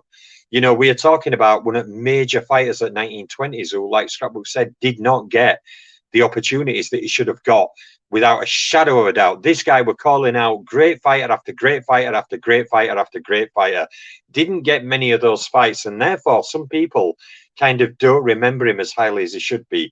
But you are talking about one of the best light heavyweights at 1920s. And let me just say this. The thing was interesting about this man here is that he faced Balansiki. Now, Balansiki had defeated George Compartier in 1922. He became the light heavyweight champion. Well, the following year, William Ward had defeated Balansiki. It was November 20th, 1923 in New York's Madison Square Garden, 15 rounds. I mean, when you look at all the little intangibles, all the little details, Tuck Jackson, many great names that you just don't appreciate today, he was in the ring with, and the majority of his opponents. He lost to Tommy Gibbons. He lost to some very good fighters, but man, his size, his strength, his ability, his heart and determination, great fighter, great fighter. Oh, wonderful. So now I'm confused. Where were we at? So now we're at mine. Have we arrived? Random's number 5. Oh my goodness. So this was tough, but I was looking at the size, you know, because just to be clear to the listeners, and thanks for tuning in, by the way, spending a little time with us talking about this great sport. But I was, you know, there are different ways to measure greatness, and most fans realize that it depends also how you feel that day, because there are so many great stories, the triumphs, the setbacks, the rebounds, and so we never set a criteria for these things. Sorry about that. We never set a criteria for these things. We just go in free form. So in my free form overall thing, let me find my graphic here. Here we go. I went with the Giant Slayer, the Hoosier Bearcat, Jack Dillon, a gigantic career, a lot of it at light heavyweight, either when he was a smaller guy fighting at light heavyweight or when he was a light heavyweight fighting at light heavyweight or even at heavyweight. As a light heavyweight, 191 wins, if I'm not mistaken, 31 losses, 28 draws. Again, lots of draws in this time, just like Rosenblum has 28 draws on his record as well. It's just how that went. So a lot of these wins, they're wins. They're not necessarily close ones, because a lot of times the close ones get called, may not get edged either way, depending on the jurisdiction, whether you've got judges or refs or a combination of the two. Sometimes you'd have 2 judges and a ref. I don't know about in Dillon's time, but so then like but if the judges were unanimous in certain jurisdictions, they would overrule the ref or something. There are all kinds of different ways to work it. It's much more formalized now, even with multiple commissions. But anyway, 191 wins. He fought from 1908 to 1923, and he fought above his weight, and that's why I couldn't put him any lower. And that massive slew of wins, I mean, it's hard to beat that. There are only a couple guys who really beat that. And in fact, I think the people I have rated above him, only one of them has less overall wins than Dillon. But there's a good reason why he went above. So Jack Dillon, the Giant Slayer, that's my pick. And that gets us back to UBL, getting down to it now. Yes, my number 4 is a fighter already brought up. Okay, and it's the Cincinnati Cobra, Ezard Charles, who doesn't have the light heavyweight resume of Maxi Rosenblum and even a few others. But I think as an overall fighter, he was clearly one of the best light heavyweight fighters of all time, without a shadow of a doubt, and could have mixed with any light heavyweight in any era and had a good chance of winning, despite Beterbiev being around now. I know he'd probably run in fear from him. Haha. Emphasis added. But when we actually, think about Bill, he actually started as a middleweight, a spindly middleweight, where, like a little wasp, fighting those fast, hard combinations, beat the great Charlie Burley twice. Okay, even prior to going to middleweight, he also beat Jose Basora, who people know I rave about as a great Puerto Rican contender and a very tough fighter indeed. But up at light heavyweight, even though he did an amount of middleweight work and an amount of heavyweight work in his career, a lot of heavyweight work, but he actually won a title, an official world title, and then the lineal title against Joe Louis to become the recognized, full world heavyweight champion. He also beat at light heavyweight a fighter Archie Moore, okay, 3 times, beat Archie Moore 3 times, also fought Harold Johnson, also beat fighters like Lloyd Marshall, okay. Now, beating Lloyd Marshall and Burley, to me, is beating 2 of the 3 best fighters at Black Murderers Row. The other best fighter who I rate is actually the greatest at Black Murderers Row, Holman Williams, but he's actually beating multiple Black Murderers Row fighters. He also beat multiple occasions the great Jimmy Bivins, one of the best fighters at early 1940s, who himself beat Burley in his first year as a professional. That's how good Jimmy Bivins was. If I remember, I think he went with it 19-1 in his first year as a pro, Jimmy Bivins, and he beat Burley. You know, so Jimmy Bivins were no slouch either. To beat Bivins multiple times, to beat Archie Moore multiple times, you know, Joey Maxim, you know, Gus Lesnovich's, Just Joe Walcott's, you know, Charlie Burley's, Lloyd Marshall's, you know, his resume is fantastic. And even though, you know, he went on to campaign at heavyweight, you know, he won and lost to Elmer Ray, okay, when he was pretty much a light heavyweight. Elmer Ray when he had 200 pounds, okay, and Elmer Ray were a physical specimen, as Obi Walker would attest to. But, you know, when you're fighting a heavyweight version of Elmer Ray, okay, as a light heavyweight, when you can whip on Archie Moore multiple times, you are, and when you can, like you mentioned, Random, Joe Louis himself, the Brown Bomber, then having that 4-fight series with just Joe Walcott, then being the only fighter to take Marciano 15 rounds in a title fight, okay, and he was doing very well in second fight. He'd split Marciano's nose wide open. To a point, Rocky could grab the flaps at front of his nose and open his nose, and you could look inside. Rocky managed to launch a big rally and get him out of there. But he's credited as giving Rocky Marciano one of his toughest fights of his career. Added to that, all those light heavyweights to be, I'll reiterate, you know, Elmer Ray, who was beaten as a heavyweight while Charles were a light heavyweight, weighing at the light heavyweight limit, you know, Maxim and Marshall and Burley and Moore. He's just got a great resume all round. He did great in a number of arenas. But to me, light heavyweight, he was a fantastic fighter, as our Charles. And to me, could have lived with any light heavyweight from any era and had a good chance of winning. Me personally, I think a fight between him and Sam Langford or Harry Greb would have been absolute dream fights. I think a fight between Ezard Charles and Gene Tunney would have been, these are just super tough fantasy fights. And the reason the super tough fantasy fights is some of those guys are best light heavyweights of all time, but that shows how good Ezard Charles was. He really was on that level as a light heavyweight fighter. I'd pitch him with any light heavyweight in history and give him a good chance of beating him. Any of them. Yeah, absolutely. Brilliant stylist, very influential boxer, and just had a wonderful resurgence of appreciation for his great career. Because people talk about Rocky, maybe at the time he was mostly the guy, one of the guys who lost to Rocky, but you know, Rocky's, you know, what did Rocky have? 6 Hall of Fame opponents, right? Or 6 fights against Hall of Famers. Ezra Charles had 29. So if you're talking about mixing in the top company, Ezra Charles just has a ridiculous resume. And I gotta thank UBL for presenting that information in your videos that really like helped sink in just what this man did, this great fighter did, especially now knowing how many guys tried to make that leap from light heavyweight to heavyweight and did not manage to, including people on this list, Rosenblum, Loughran, and some great fighters who didn't make the list, Young Stribling, you know, guys just trying to get that heavyweight crown. The prestige of the heavyweights it was always like, because that's the actual baddest man on the planet. Weight classes give the smaller guys a chance to compete. So the dream is, if you're smaller, to come up through the classes and then capture that heavyweight championship. But it's quite rare.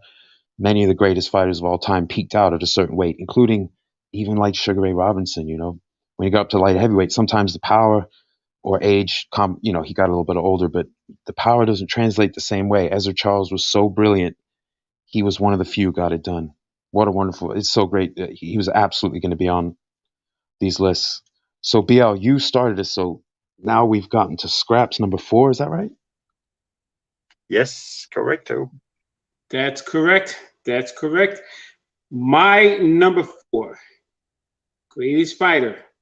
Now, before I mention this man, if you notice how I set the standards for this, I also set standards when I choose top 10s, the era that the man came and fighters that were around him, and even in different weight divisions, that whole era that he came from.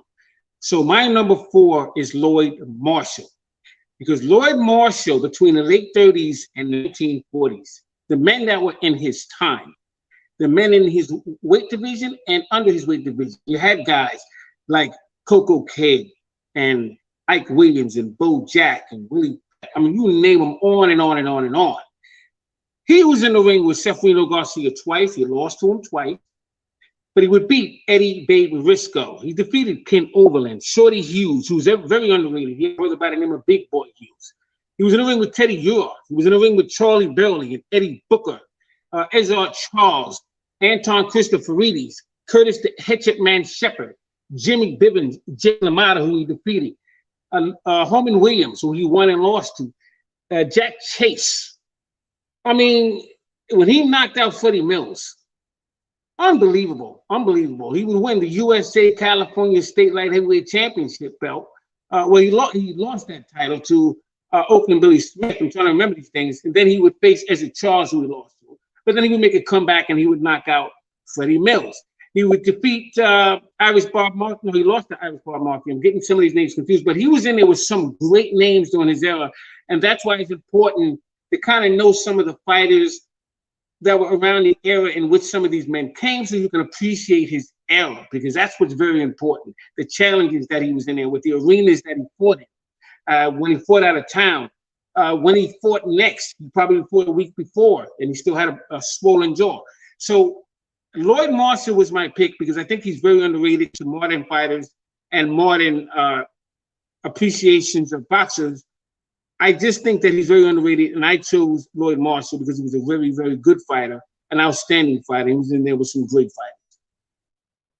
Oh, great shout. I must apologize to the chat. For some reason, my graphic didn't load of his. My fault. So let me see. So, I go last. So now we've arrived at my number.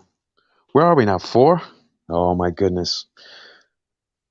Okay, so these 4 gave me a real headache. This was tough. Real quick. Yeah, that's a shame about that Marshall graphic. I can't remember if it was animated or a still shot, but I only did about 18 animated. I didn't have a lot. My schedule just changed. I have a somewhat normal schedule now, but I still had some limited time to get prepared for this graphically because I was arguing with myself about this list. But I settled for my number 4. I went with the great Harry Greb, the Pittsburgh Windmill. This guy, okay, so for me, this is one of the most driven competitors in the history of sports. He was unreasonably driven. People talk about, the great defensive player in the NFL, Ronnie Lott, had one of his fingers amputated so he wouldn't miss a game. I mean, that's pretty driven too. But Greb, he fought a ridiculous schedule. He's all 3 of us rate him as the number 2 fighter of all time.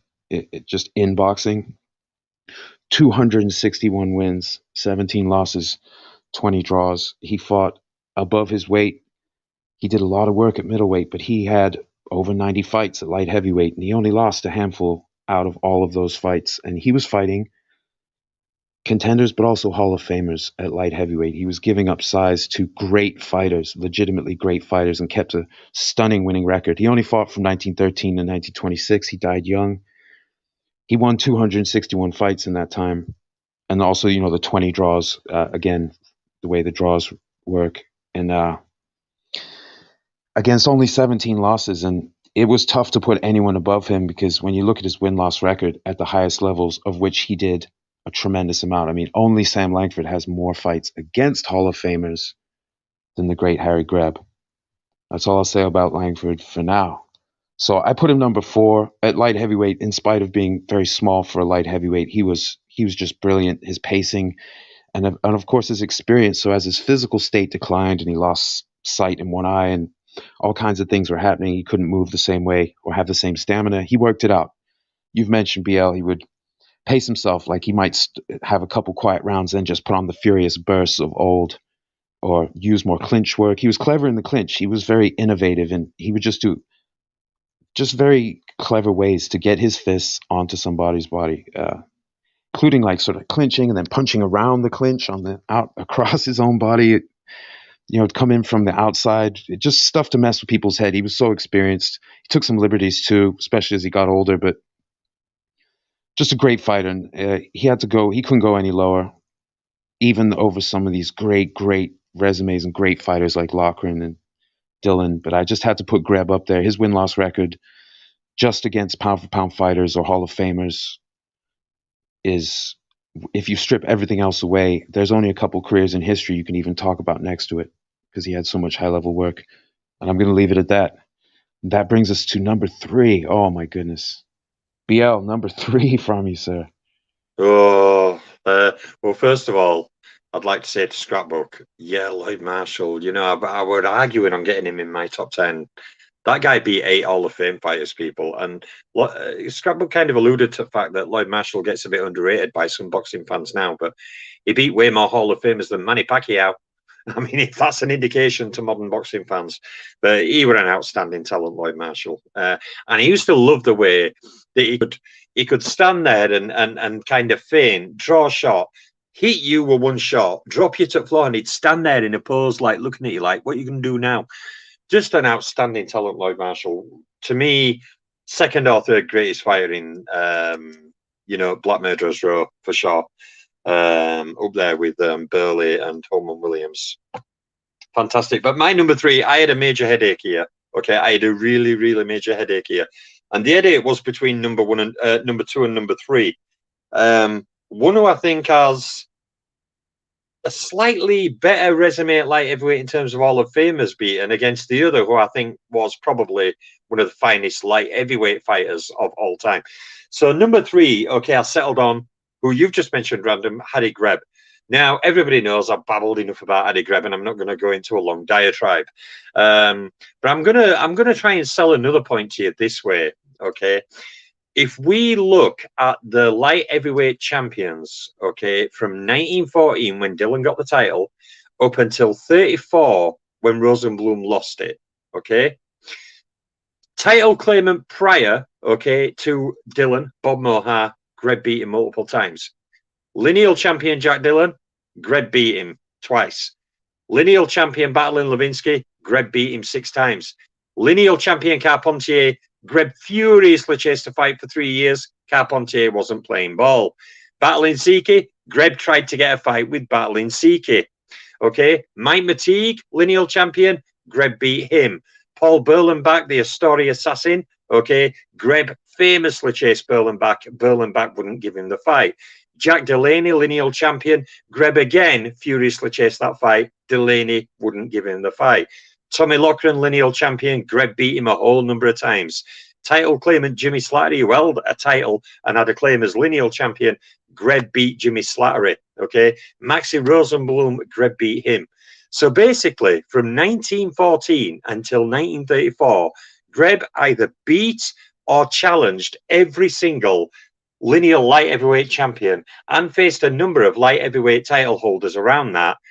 All of them, every single one of them, he either fought or called out. And when you look at the wins against Rosenblum, Loughran, okay, Mateague, Levinsky, Dillon, Mohar, you are talking about over a dozen wins against lineal light heavyweight champions alone.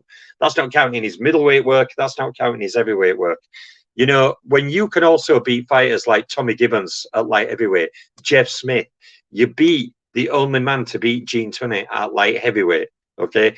To me, Harry Greb, I'm not going to go too deep into his resume because people have talked about it non-stop. But basically, you know, when you look at that, it is incredible. He has an underrated light heavyweight record. Some people say he shouldn't be rated top 10. I say that's ridiculous. You know, when you're beating Dillon and Loughran and Rosenblum, you're beating 3 of my top 10 light heavyweights of all time right there. Okay, and that's not even counting Smith, Slattery, all these other outstanding light heavyweight fighters that Harry Greb fought and beat. So yeah, Harry Greb is my number 3.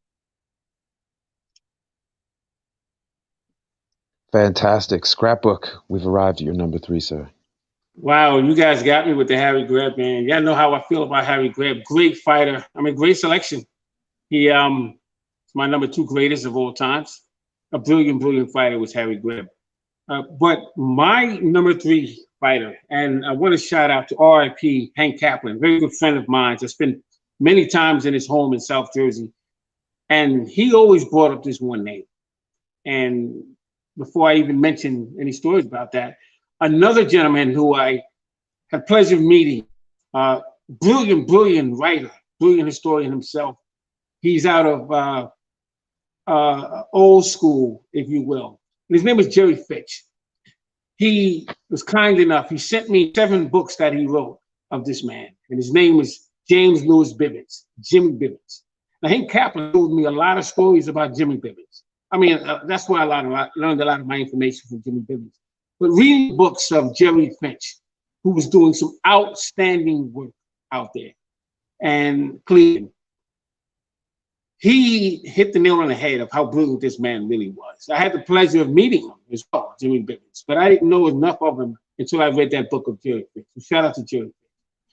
But Bibbins, he was a brilliant fighter. He was in the ring with Milo Bettina and Bob Baker, Tommy Harris.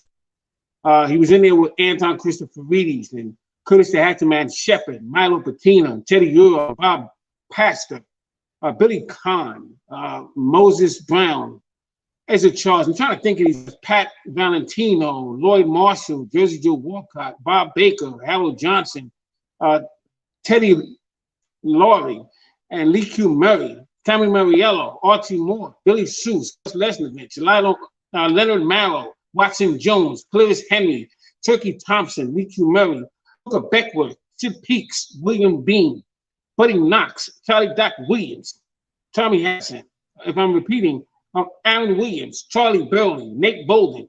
My God. You know, this is what I'm talking about. The men that are in your time and you challenge them. Even the lighter men around you, as I mentioned, with some of the lighter guys who was in the lightweight and featherweight and the heavyweight with Joe Louis. That whole era was brilliant.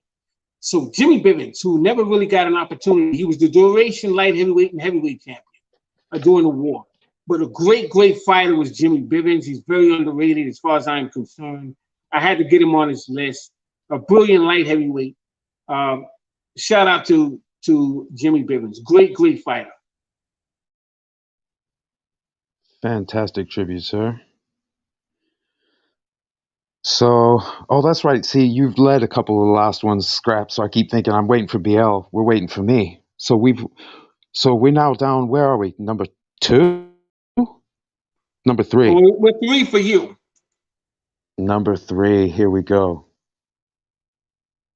There was someone in the chat spouting some kind of nonsense, hieroglyphics. BL, you have mob powers. If they're timed out for 5 minutes, you see any nonsense, you just go ahead and kick them right out. Okay, sir? I'm trying to. Oh yeah, don't worry. You know me. I'm well good at dealing with trolls. I'll take care of them, mate. If I have your permission. Yeah, because that person can type in English, but then they're using some hieroglyphics thing and stuff like that. We've got no time for that. This is an adult conversation. We're talking about great fighters. We're not talking about a bunch of nerds on the internet. Not the kind of nerds that try to rile people up. We're talking about the kind of nerds who like to celebrate action characters, like my number 3, Maxie friggin' Rosenblum, Slapsy Maxie. Gigantic career, one of the toughest schedules a man ever had. Scrapbook mentioned him, his year-to-year record. Scrap, do you have those numbers handy or in your head? I know you know a lot of stats off the top of the head. Can you just quickly run his year-to-year fight total real quick again, if that's not too much to ask? Maxie Rosenblum? Yes, please, if you could. I don't have the exact year-to-year on me, but I can tell you for sure, this man who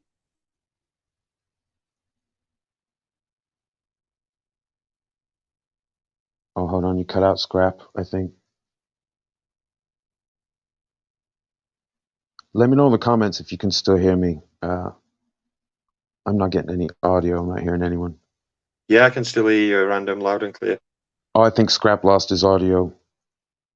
Okay, well, I'll keep going with Rosenblum, but someone listening, let me know if he's, because it runs from StreamYard, so his audio might be hitting the site, and I wouldn't know it if it's a problem on my end getting his signal. But anyway, Slapsy Maxie, okay, you can hear me good. So a ridiculous year-to-year record. Scrap mentioned it earlier on in the chat. I know he's got, it's hard for us with my notes there everywhere around me on the floor right now, but oh, hold on. There's Scrap. He got booted. He's back. Hold on a second. Let me bring this gentleman back in. I apologize. I was going to run a stat for you. Did you still need the stats? Yeah, sorry, Was Scrap. We lost you for a sec. Welcome 15 back. I'm just ranting about Rosenblum, and then I'll ask you to yeah, add 15, on. If if you mentioned him earlier. yeah, no problem. Sorry. 50 bouts in 1925, 21 bouts in 1926, 16 bouts in 1927. He had 20 bouts in 1928, 26 bouts in 1929, 13 bouts in 1930. He had won the light heavyweight championship belt from the New York Track version of it from Jimmy Slattery. He had 2 bouts in 1931, 32 bouts in 1933, 22 bouts in 1934, 24 bouts in 1935.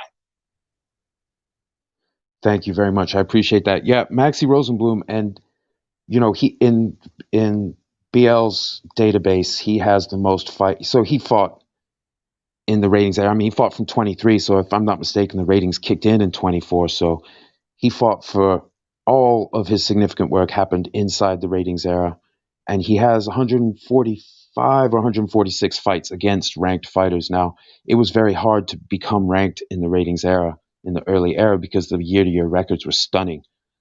So that's how you can have young Stribling winning 19 fights in a year, and he's still not the top-ranked guy, even though some of his opponents were ranked. It's just very difficult. So one of Maxie's years, he won over 20 fights against 2 losses. The year he became the top contender to Loughran, and Loughran vacated for his opportunity up above. But he beat 7 guys who were ranked heading into that year to become the top contender. He beat the top 3, and then he also lost to the third contender, Slattery. But he won and lost against him. He beat the other top 2, and then he was number 6 coming into the year, and he beat number 7 and 8 twice each in 1 year as part of over 20 wins versus only 2 losses. And I think the other loss was at heavyweight, was above his weight. So that's 1 year for Maxie Rosenblum. So you can't just say how long was the guy on top. It's like, because Rosenblum, he started, once he had the title, he was also now fighting at heavyweight instead of most of his work at light heavyweight. Now he's the champ, but he's trying to move up. But he fought great fighters over and over, 224 wins. He had 44 losses and 28 draws, but 224 times he got the best of it. And it's absolutely incredible, and he was brilliant. And he was influenced by his loss to Harry Greb when he was only 19. But I think he had 40-something fights at 19, but by the time he was in his early 20s, he had over 100 fights. Slattery was in his early 20s with over 100 fights. Lots of guys. It was unusual for people to be in the top 10 outside of their 20s. Part of the reason Archie Moore stands out, because it wasn't so many generations later and he was at the top old, because he didn't get his opportunity, but when he did, he was just refused to let it go. We're going to get to more. But anyway, that's why I had Rosenblum where I had him above Greb. Greb beat Rosenblum head to head, but Rosenblum's work strictly at light heavyweight is inordinately large. Greb's is huge, merely huge, over 90 fights. But Rosenblum he was just fighting everybody in a way it's just hard to communicate in words. Random, how many of the top people he fought. Please go ahead. Random, go right can ahead. I just interrupt you? That silly idiot's just spamming in comment section. I've tried. Because of how I'm on the live, it won't let me actually use my wrench to get rid of them. Yeah, I think you need to block them, mate. They're just leaving comment after comment after comment. They're gone. Silly. This is a serious boxing talk. Yeah, Queen of Girl, this isn't about you. We can see your name in English as Queen of Girl. You don't have to put hieroglyphs and say that that's what that means. We don't actually care. We're talking about action fighters and very tough people. We're not talking about your brand of nerdy stuff. So have a great day. Oh, shout out to Khan too. Nice to see you, Andre, Dwayne, anyone I didn't mention. Thanks all you guys for being in the chat. And yeah, definitely, this is not a place for people to act goofy. We're talking about very serious stuff. Now, Rosenblum had, just to add on, he had a great sense of humor. And I think it was George Raft had his contract as a boxer, and then he got plugged into Hollywood after his fighting career. But he was really quick. He was, he was just a real character, and his footage not surviving because of the whole stuff with the film reels, pirating the silver out of the film reels for the war effort. And a lot of stuff didn't survive because of poor storage and various reasons. So he's not remembered the way he should be, but he was a genius. And he wasn't a finisher, so a lot of these fights, even if they were 10 rounds, he had to go in and win more rounds. He couldn't at one point he had like over 100 wins, and I think he only had 7 knockouts, and none of them were like high-level knockouts. They were just some guy who got overwhelmed. Pretty crazy stuff. So that's all I'm going to say about Rosenblum. And that closes out number 3. So we're now, BL, we're back to you for your number 2 selection.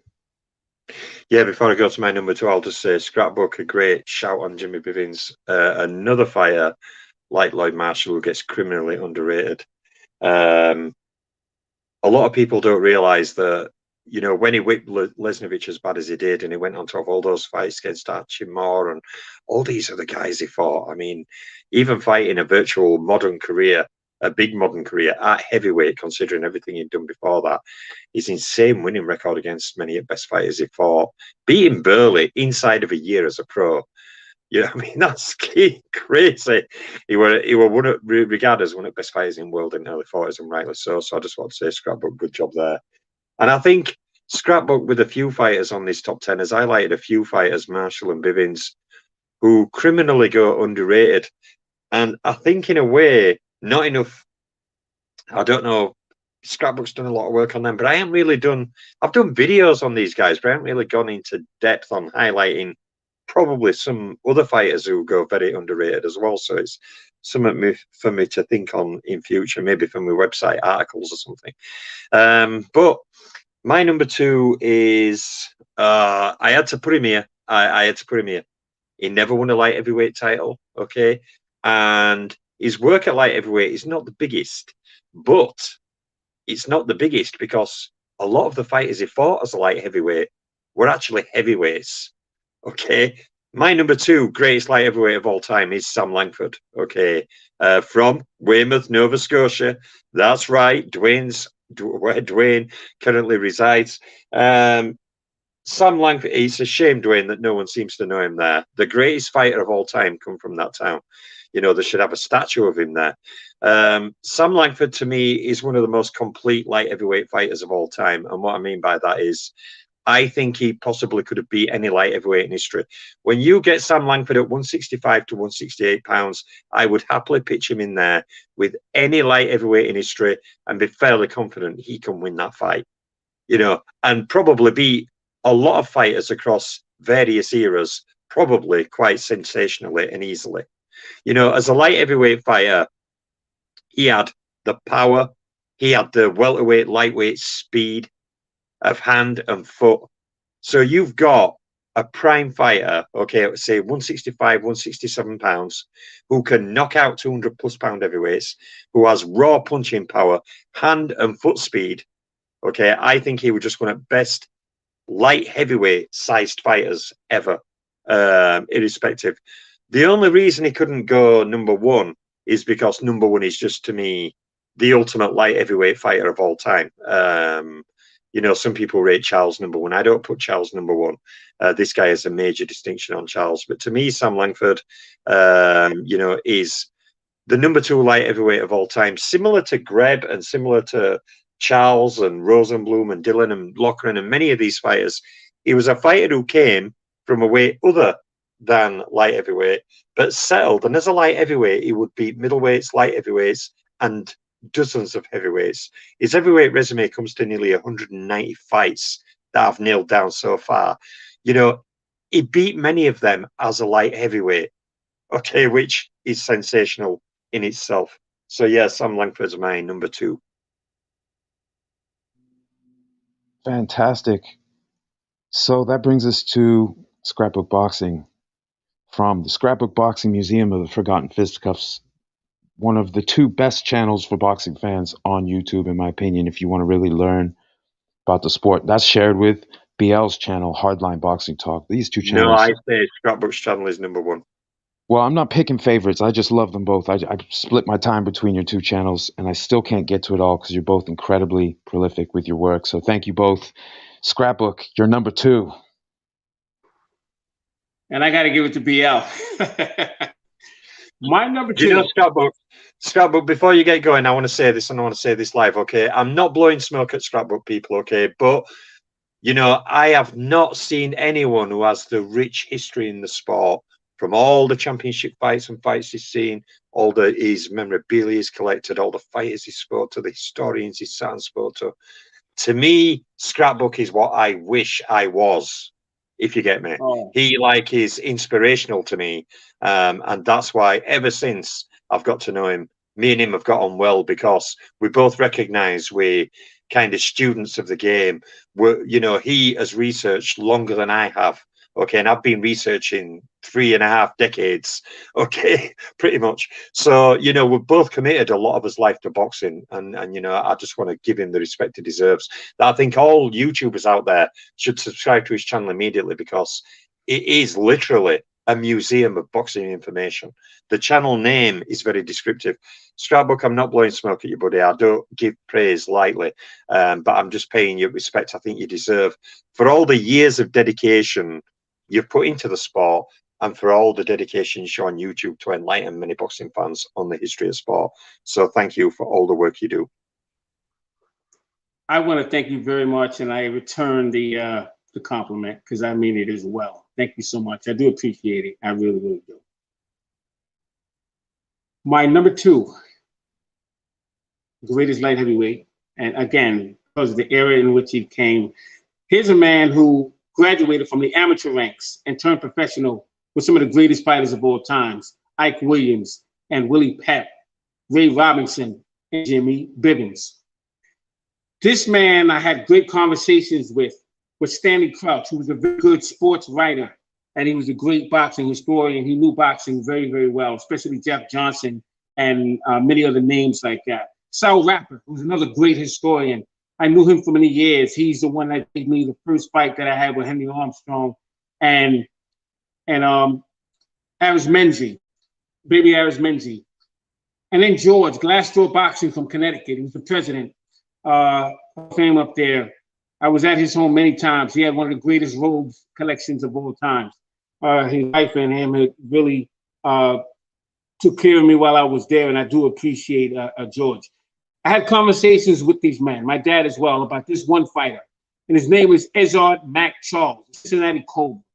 He is very underrated in terms of the kind of fighter he was. He was a great, great fighter. As middleweight, he never got the opportunity. Him and Archie Moore, they were both middleweight around the same time, 44. They never got the opportunity, and this is really a shame.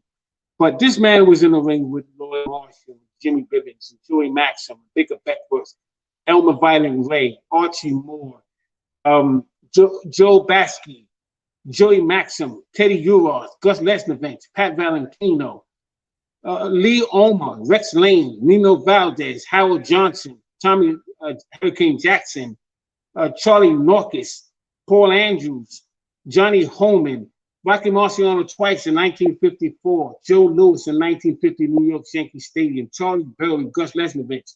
You're talking about the who's who of boxing. And I have him ranked number 2 as light heavyweight because in BL, he alluded it to a little earlier, because there's another man who I had to choose number 1, but Ezra Charles was just such an immaculate fighter. The skill set, the ability to adjust, his on the back foot, on the turn, the F-stop, the 112 gauge, the 1-2 combination, beautiful combinations, the 45, beautiful punches he would throw, clean shots at you. He had the skill set. My dad used to see him at Stillman's gym. And the night when he defeated and unfortunately killed another great fighter who used to train at Stillman's gym, and his name was Sammy Baruti in 1948, 10th round. It really got to Ezra Charles. Ezra Charles he had a soft heart, but he was a brilliant puncher, brilliant boxer, high IQ.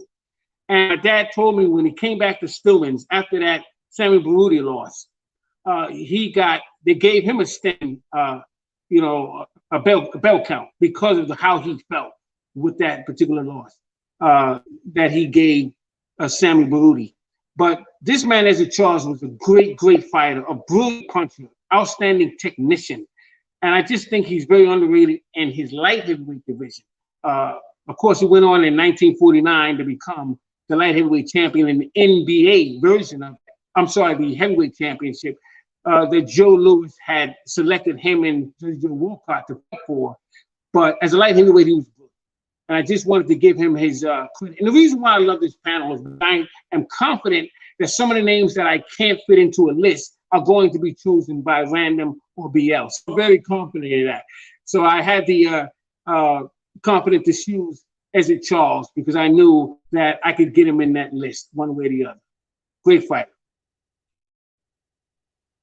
Oh yeah, great. absolutely. Oh, sorry, Random. You go ahead. Go right ahead, sir. Go right ahead. No, I'm just going to say, yeah, great breakdown, Scrap. And the thing about it is, kind of something I've kind of alluded to in this top 10. It's hard to choose a top 10 light heavyweights based on simply stats or resume because many fighters go through the division.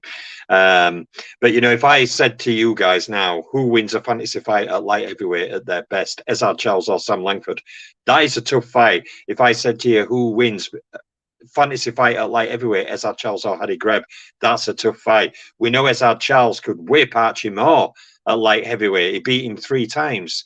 You know, we know Ezard Charles can whip many top light heavyweights like Joey Maxim and on. But even when you pit Ezard Charles against Dylan, Loughran, Tunney, I once had did a live stream on my old channel. It's no longer there now, but I did an entire live stream talking about a fantasy fight between Tunney and Ezard Charles, which is another super tough fight. But basically what I'm getting to is this fighter here, Ezard Charles, who Scrapper's put in a great position at number 2, he was on par with all of the greatest light heavyweights of all time in my book. That's how good he was. It's important, people. You know, even though he had that middleweight work, you know, where he fought Teddy Roz, okay, and lost. I'll tell people all the time, check out Teddy Roz at middleweight. Are you trying to tell me that his resume ain't better than this guy or that guy's? But anyway, that's another matter. But, you know, he's a great fighter, Ezard Charles. I mean, a legendary fighter. You know, he was high in my top 20 all-time fighters, and rightly so. A legendary fighter, Ezard Charles. Absolutely, and I have him. He's inside my for whatever that's worth. He's inside my top 10 all-time, pound for pound. His work was split across divisions, which is why I didn't have him rated higher in this list. But it all depends on how you look at it. As far as who was the actual best at their best, that's a tough one between a lot of the guys on this list. A lot of these guys are, so resume counts a little bit or where they did their best work, but Ezra Charles is one of the absolute greats in any sense, like just stylistically, but also like his ability and his drive and just. I mean, yeah, Random, you're right there. Scrapbook will join me on this. A fight between Ezard Charles and Kid Norfolk, both at the best at light heavyweight, that'd be a ridiculously hard fight to pick because, you know, like Scrapbook when he shouted Kid Norfolk earlier, he was a super tough light heavyweight fighter. You know, many of these guys are so close to each other in overall capability, not on the resume. The resumes are often different, but in terms of fighting skills and abilities in ring, toughness, speed, you know, capability, how they can throw everything, they're really, really close. And pretty much any fighter you put Ezard Charles in with, you either think he's going to beat him or it's going to be a really tough fight. And I think that really shows when you've got a legitimate top level all-time great, when you cannot pick fighters and think, right, well, he'd beat Ezard Charles, because you can never really say that because he was that good. It's, well, I think Greb may nick a decision. Well, I think Langford could catch him, or I think Charles would beat Dylan. Loughran, that's a really hard fight. You know, that shows how great a fighter is when you match him against the greatest fighters in division, and he's right on their level, every single one of them. That's right, 100%. Yeah, because these, you know, like we all three of us rate Langford all-time greatest fighter and Greb just behind him. But as far as who would win a fight, styles still make fights. You know, regardless of how overall great someone is or how much they did. If you fight at the highest level long enough, you lose fights. You can, you know, so a lot of times people try to go up and leave on top. It's hard to turn down that money, though, because you spend your whole career being worth more and more money. So when you're at your peak, you can be on your decline physically and making more money than you've ever made. So these guys, it's a business too. Charles fought past his prime, so his numerical record doesn't reflect how great he was. If you look at what he did do and the fighters he did get the best of or give challenges to, it's just incredible. And that brings us to my number 2. Now this was hard. This was, and I'm still not sure. But I think if we're just talking about light heavyweight, there are two fighters to me that exemplify what it is to be a light heavyweight and to overcome adversity, but they did it in different ways. So for number two, I'm going with Nova Scotia's own Boston Bone Crusher, the great Sam Langford. Fought from 1902, amateur and turned pro both in 1902 to 1926. Inactive his last couple years, but in those other years, he had about just over 300 fights. He fought more bouts against Hall of Famers than anyone in history, and a lot of it was done either when he was a smaller guy fighting guys who were light heavyweight sized, or when he was a light heavyweight fighting heavyweight legends. Not just heavyweights. He fought plenty of big guys who were dangerous, but he also fought heavyweight legends as a little dude. And he had a very unique build and a uniquely tough early career. BL and Scrap have talked about this at length. I mean, by the end of his first full season, he had already fought one of the great stylists of that age, Jack Blackburn, and he had fought 15 rounds against the great Joe Gans. Joe Gans was, pound for pound, his appearances in your pound for pound, which I was listening to in the lead up to this to find out how many career or like significant bodies of light heavyweight appeared. I went all the way back to 1890. Check out Hardline's channel. He's got a playlist of his pound for pound rankings. Listen through that and you'll start to hear those names. And then if you go to BoxRec or Cyberbox's own, look at the records, you'll start to see those names show up a lot because the schedules are crazy. Langford fought a ridiculous schedule. And although he had the kind of career, because he was always giving up size, so how do you count it when he's a welterweight, but he's fighting someone who would be, at that time, above the middleweight limit? Well, it's hard to say, but overall, and as far as the overall most dangerous fighter in history, his peak was at that light heavyweight range, that 165 to 180, because he didn't cut. He didn't like cut. He had experiences cutting weight when he was young. He missed the title opportunity when he beat Joe Gans in 1903 because he was 2 pounds over the agreed limit. And he lost an opportunity to fight again for Joe Gans' title in 1904 because he was 2 pounds over the limit. Gans actually fought a different match against young kid Griffo, a little challenge match. Go 10 rounds, you could take the winner's end of the purse. But so Langford, he lost 2 opportunities for world title cutting weight. He just gave up the size. He liked fighting bigger guys. And he did so much work, and he was so potent at this weight. He's fighting prime, all-time great heavyweights, Sam McVeigh, Joe Jeanette. As a light heavyweight, they're naturally larger men. They're epically experienced, but they're more career heavyweight type fellas. Jeanette might have been closer to light heavyweight at the very, very start of his career because he was very young, but most of it's above that. They're basically career heavyweights. Langford was not. He came all the way up from, I think he turned pro around 135, give or take. They didn't always weigh at that time. They wouldn't always have a weight, but they were considered in that class. So he was talked about in the lightweight class in 03.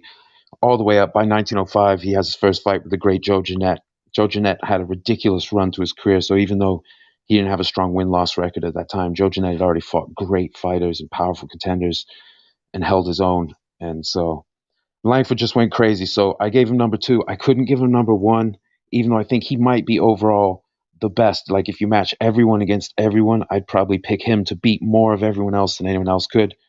But I couldn't give him number 1. You guys understand why. There's a good reason, because we're just talking about light heavyweight. Langford did do also a lot of work while he was a heavyweight fighting heavyweights. When he stopped, when he just naturally was coming in above that, what we consider the light heavyweight limit, 175. So there is someone who comes in above, and that brings us to that someone, because that was my number 2. BL, take the lead, my friend. And I think, if I'm not mistaken, we are going to be unanimous. One person once said that my number 1, who I'll name in a moment, would easily beat Sam Langford at light heavyweight, and I was like to him, not on your Nelly, mate, trust me. But my number 1, and I had someone else going to me saying Rocky Marciano would easily beat Sam Langford. I'm like, are you kidding? Rocky's so easy to catch for Langford, with Langford being so quick. Trust me, Rocky's in for a torrid time in that fight, let me tell you. Langford could go 20 rounds with Sam McVeigh, who's a huge powerhouse and a big puncher. So don't worry about Langford in regards to Marciano. He can handle himself. As for my number 1 light heavyweight of all time, it has to be the old mongoose. It's got to be Ancient Archie, okay, who fought Muhammad Ali when he needed a Zimmer frame, okay. He was still on a win run prior to that fight, before fighting Muhammad Ali, after fighting a career at heavyweight. He beat multiple times the big puncher Nino Valdez, who Rocky was accused of not being that keen on fighting, or Rocky's team were not that keen on fighting big punching Nino Valdez. Archie Moore beat Nino Valdez in a final eliminator to get that last career fight with Rocky Marciano.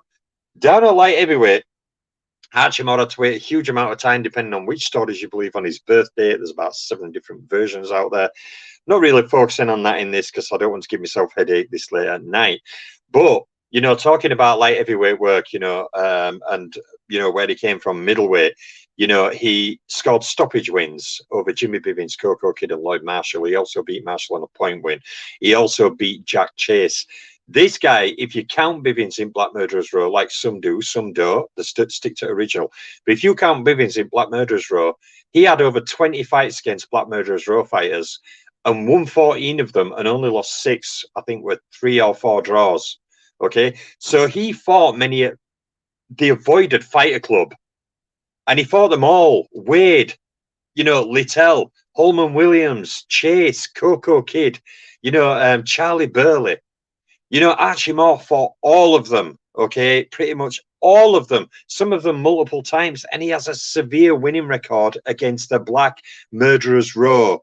I want to reinforce that point. He has a severe winning record against Black Murderers Row fighters, over 20 fights he had in total. When you tie to that, his great knockout record, like I said, even scoring knockout wins over, you know, Coco Kidd, Bivins, Lloyd Marshall, all the other fighters this guy knocked out. Yes, he did lose to Azar Charles 3 times, but as we've just been discussing, Azar Charles is one of the greatest fighters of all time. Really losing 3 times to Azar Charles is not a disgrace. Yes, Burley put a licking on Archie Moore, you know, and figured a way to slam punches through his crossarm. He figured his crossarm defense out fairly quickly, Burley, and systematically gave him the pounding, because Burley were a Mike McCallum type quiet assassin. He'd dismantle you.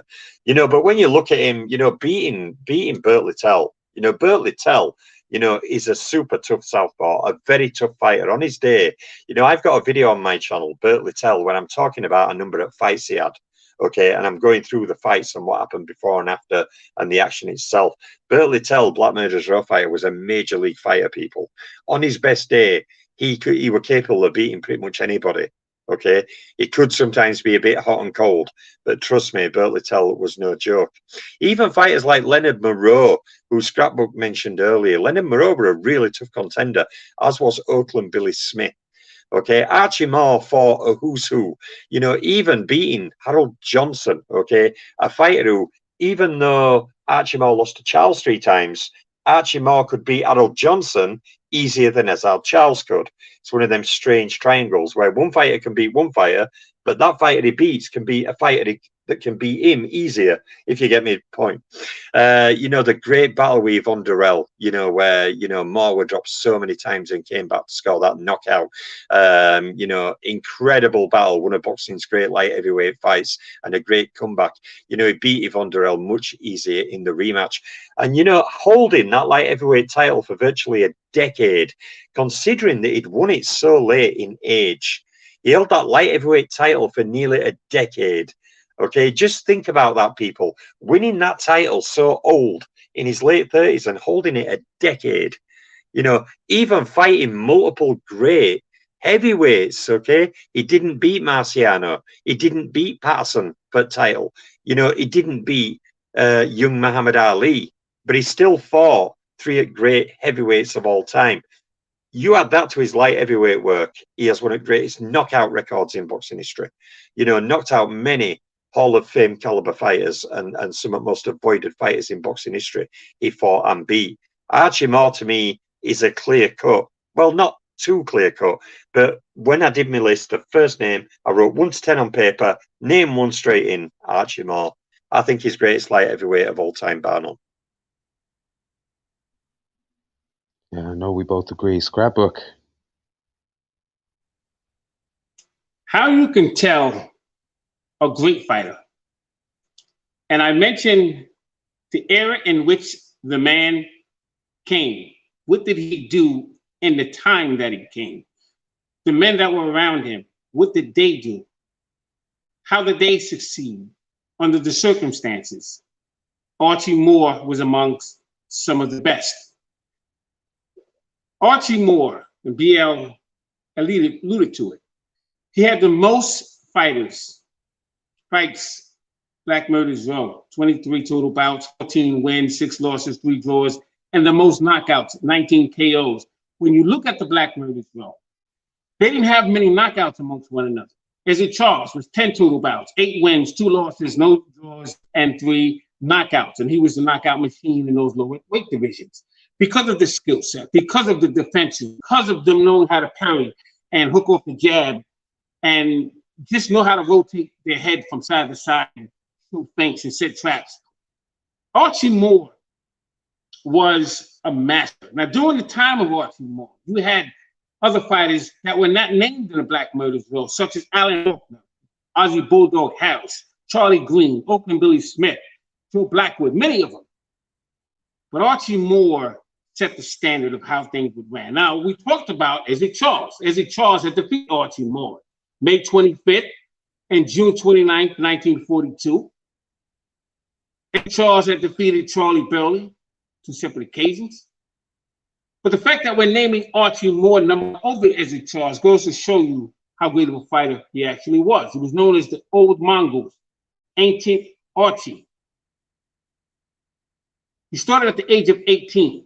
Fought from 1935 to 1963. He fought in the fighting circuits of Henry Armstrong in San Francisco. And he fought the Hughes brothers, Bandit Romero. He was in there with fighters that you don't hear about. That was magnificent. Sammy Slaughter, September 9th, 1937. Leonard Mallow, Jimmy Bivens, Oakland Billy Smith, Burt Littell. 1999, he was the Associated Press Fighter of the Century. 2006, California Boxing Hall of Fame. 2002, the second ranked light heavyweight in Ring Magazine. 1990, the International Boxing Hall of Fame. 2002, the best light heavyweight in the last 80 years.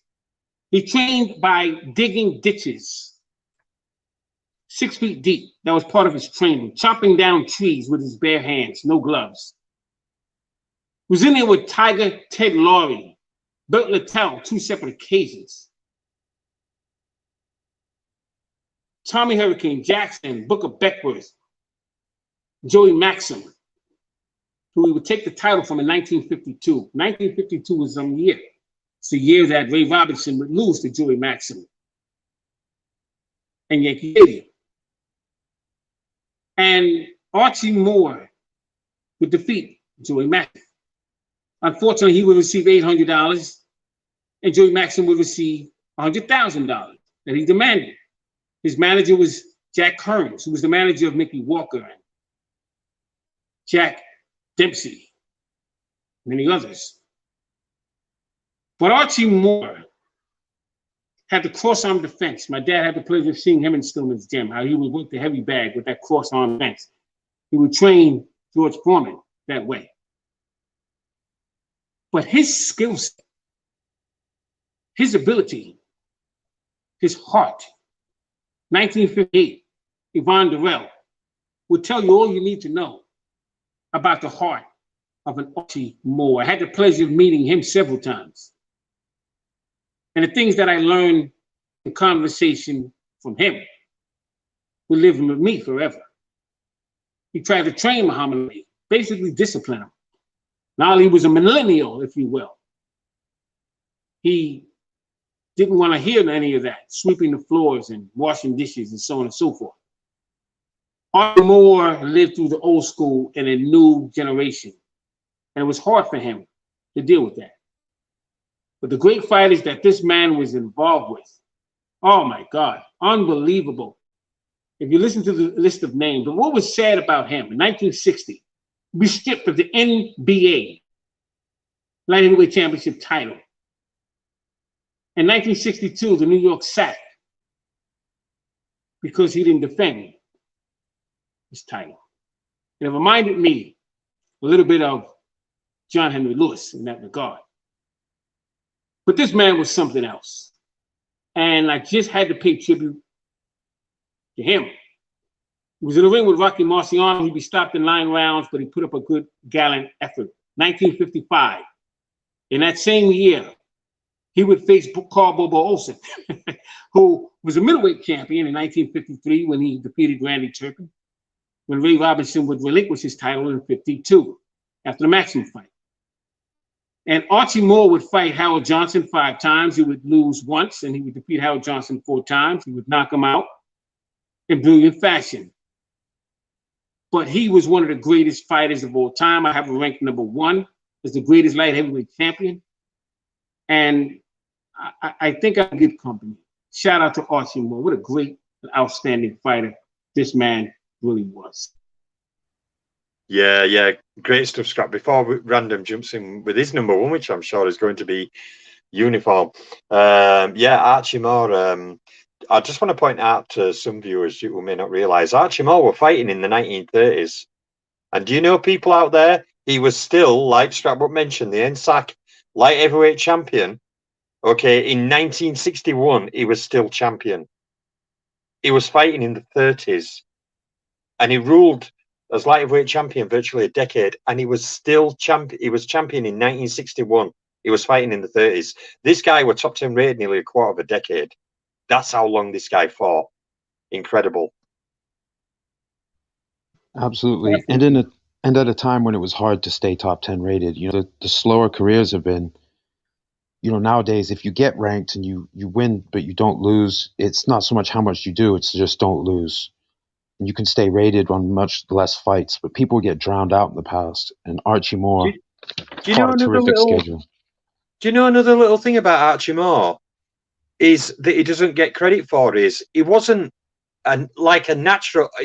He grew to a point where he was struggling to make light heavyweight limit, and he struggled for years, and he fought at light heavyweight years, struggling to keep the weight. He used to chew steak, chew it until it were bone dry, and then spit the carcass out and not swallow it so he wouldn't put the weight on. But he'd chew it and get all the juice out of it, all the nutrients out of it. A lot of time at light heavyweight when he were fighting, when he were champion, he had to watch what he ate. He had to almost starve himself and just take nutrients instead of proper meals. So when you add that to everything else, it's really incredible what he did. Yeah, absolutely. Yeah, he fought a guy by the name of Charlie Doc Williams. Excuse me, Random. Charlie Doc Williams. And the night of that fight, he was very sick in the locker room. He vomited in the locker room. And he vomited and vomited. And they didn't want him to come out. And he said, if you don't let me come out, I'll kill you. And he went out and he fought Charlie Doc Williams. And he fought Jimmy Bivens. I mean, the thing with Archie Moore, and that's why I see how underrated he really is, not just in the ring, but as a man, the kind of person he was, how he thought about life. He was a philosopher like Bruce Lee. And he was genius in the ring. Genius. He found a way to win, regardless of how many times he was knocked down. When he dropped Rocky Marciano in the first round and he was stopped in 9 rounds, he kept struggling to get up. His courage. Like I said, that 58 fight, the first one, when he knocked out Yvonne Durrell in 11 rounds, after he was dropped several times in the first and second round. It took courage for him to do that. He would go to Canada. He would defend. I mean, you don't have a lot of fighters historically like that. Archie Moore for his time. Like I said, he came around the time of Henry Armstrong, basically together. And they traveled the same circuits. And Random, you mentioned George Raff. Yes, George Raff had, Archie Moore also had Henry Armstrong, and he sold the contract to Al Jolson. And Al Jolson would then make a telephone call to Eddie Mead. Eddie Mead at that time was working with Chalky Wright. And you also have Charles Bud Taylor, but it just goes to show you where Archie Moore came from. The struggles. He came during the time of depression. And BL is right. He used to chew meat. There was nothing left and spit it out because he struggled with light heavyweight. He was a middleweight, 44, but there's a Charles. He fought the best of the best. Great fighter was Archie Moore. Very, very underrated. Yeah, can I add something as well? Another thing kind of touching on what Scrapbook mentioned there about, you know, his will to win, his mentality. He lost to a fighter, a good contender called Julio Rinaldi in 1960. He even got dropped, if I recall, in that fight. He got dropped or something. He got badly hurt in that fight, lost on points.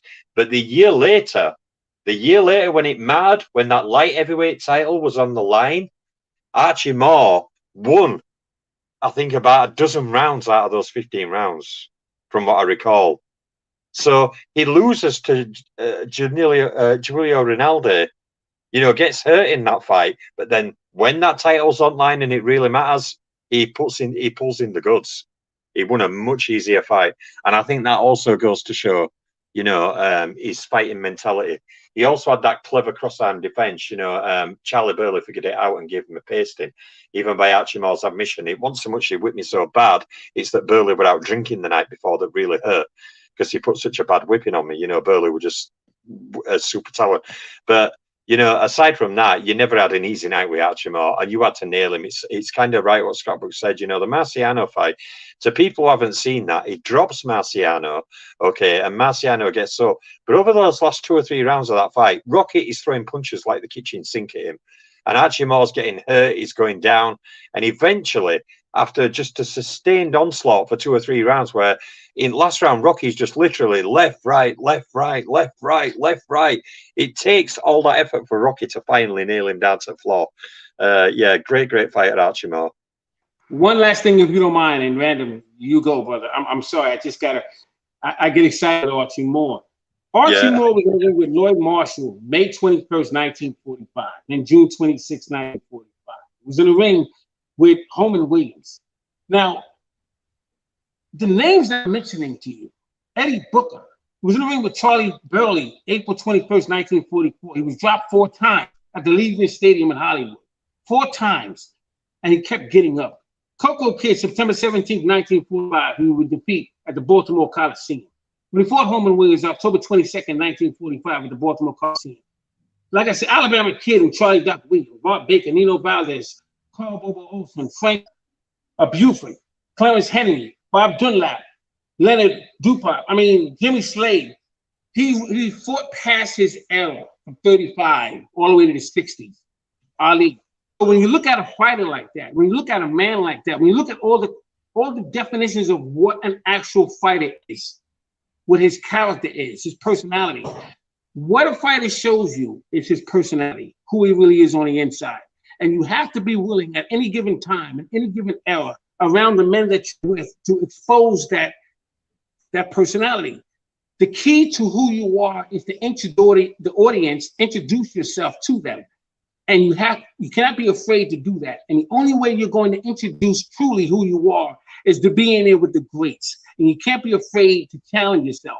And Archie Moore was the epitome of that. He challenged himself. He showed you who he was inside and out. And if more fighters did that, then you get a chance to really know who they are. But a lot of them don't. And that's why I admire Archie Moore, Sam Langford, and many of them.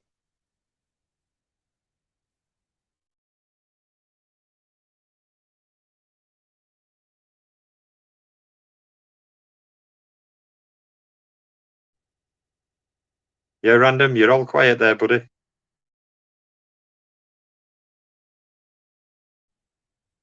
You go ahead and cook, BL.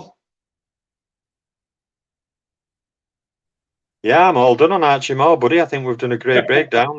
Random's gone quiet. Yeah.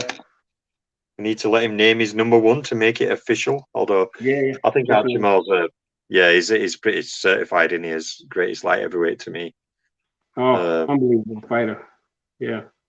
I've even had people, you know, as well, just quickly, I don't know where Random is. He's vanished. But another thing, I think, Scrappy, where I had to leave some fighters out, like for me, Spinks, like for me, Bob Foster, Jimmy Bivens, Lloyd Marshall. Many of those guys would be in my top 20, because my next 10, from like 11 to 20, is probably just as tough to deliberate on as my top 10. Oh. If I did my top 20, yeah, you've got Foster in there, Harold Johnson, Bivens, Marshall, Spinks. Roy Jones. There's so many top light heavyweight fighters. Billy Conn. You had some great ones. Yeah, for sure. Yeah, I I'm back, by the way. Yeah, I made a ton of graphics. I knew there were guys we wouldn't get to. Real quick, also have Archie Moore, #1, but I don't have to add anything to those great tributes you made. Just other than to say he's one of the greatest finishers in the history of the sport. This man would push you over the cliff if you were anywhere near it. And like Joe Louis was famous for that. Like this guy could go, and he had so many knockouts. That's all I'm going to say on him. I want to shout. Rodolfo Vera Jr. Rodolfo, big up, Rodolfo. He gave us his list, and he also gave some shots. But here's his top 10. He also had cool. Ancient Archie Moore, Ezzard Charles, #3 Sam Langford, #4 Tunney, #5 Greb, #6 Spinks, #7 Foster, #8 Loughran, #9 Kahn, and #10 Tommy Gibbons. Wow, great names. Great names. Yeah, great names, Rodolfo. Thank you for submitting that. I had asked a few people, but I waited a little late, so not everyone checks their thing every day. And I also got a list from Michael Carbert at thefightcity.com. He has #1 Ezzard Charles, #2 Archie Moore, #3 Tunney, #4 Tommy Loughran, #5 Billy Kahn, #6 Michael Spinks, #7 Harold Johnson, #8 Tommy Gibbons, #9 Bob Foster, #10 Jimmy Bivens. So thank you to Michael very Carbert. interesting. Yeah, great names. Great names. Very Yeah, and interesting. unlike all of us, I'm sure every time we go to do a list, depending on how we're feeling, it might be different. I'm only a few years into this, and I have made multiple lists at different weights as I figured more stuff out and changed my understanding of the sport. But just briefly on Moore, I had to take the graphic up because my browser locked up. I don't want to risk happening again. Archie Moore, 186 wins. And like I was, about 130 of them didn't go the distance. Those are wins. Those are, the guy didn't make it. First, only 23 losses, 10 draws, fought from 35 to 63. It's incredible. He deserved #1 over Langford at light heavyweight, and I have them both very highly ranked. They're in the last time I did a top 10 all time. He's in my top. Moore and Langford are both inside the top 10 all time. Langford higher. At light heavyweight, strictly, you got to give it to Archie Moore. I mean, the championship, the what he went through to get this opportunity and how long he kept it. But thanks especially, Rodolfo, for submitting lists. That was cool. For our next one, I'm going to collect. I'll be a little more organized, and I'll collect a lot of different lists. We'll read them out at the end. Sorry, Rodolfo, I didn't have time to put it on a graphic. In fact, I'm going to work fairly soon. So. Oh no! Why do people do this? Why is someone asking me on Facebook a separate topic? Are you kidding or are you a comedian? Oh boy, is he going to get it when I'm done on here? Yeah, go on. Sorry. You mean about the You mean about the chat? Yeah, you mean about Facebook? He's asking if I'm. Yeah, he's asking. Someone on Facebook's asking if I'm a comedian under one of my posts. So, yeah, I'm sure I'm going to have some fun with that idiot. But yeah, that's just someone. That's just someone trying to trigger you. They don't, in the absence of information, people are just quip things. But there's nothing behind it. It's House of Cards. This is a deep sport full of great fighters in every generation. We're trying to narrow down the 10 greatest from every generation. It's just really hard. A lot of guys didn't get this shot. Just quickly random. Me and Scrap were just mentioning. I was mentioning to Scrap how hard my next 10 is, because when light heavyweights, when you go from my 10 here, in next 10 you've got Spinks and Bivens and Marshall and Harold Johnson and Levinsky and Roy Jones, and the names go on and on and on. It's a really tough division. It's been great doing this chat, highlighting his lists. And like I always say to people out there, this is not about whose list is right. We all have different fighters in different places, or sometimes we agree. But to me, the benefit is always hearing other people's lists and hearing their rationale. I'm always interested in other people's lists when they are made rationally. Unlike many pound lists and things you get now that are irrational.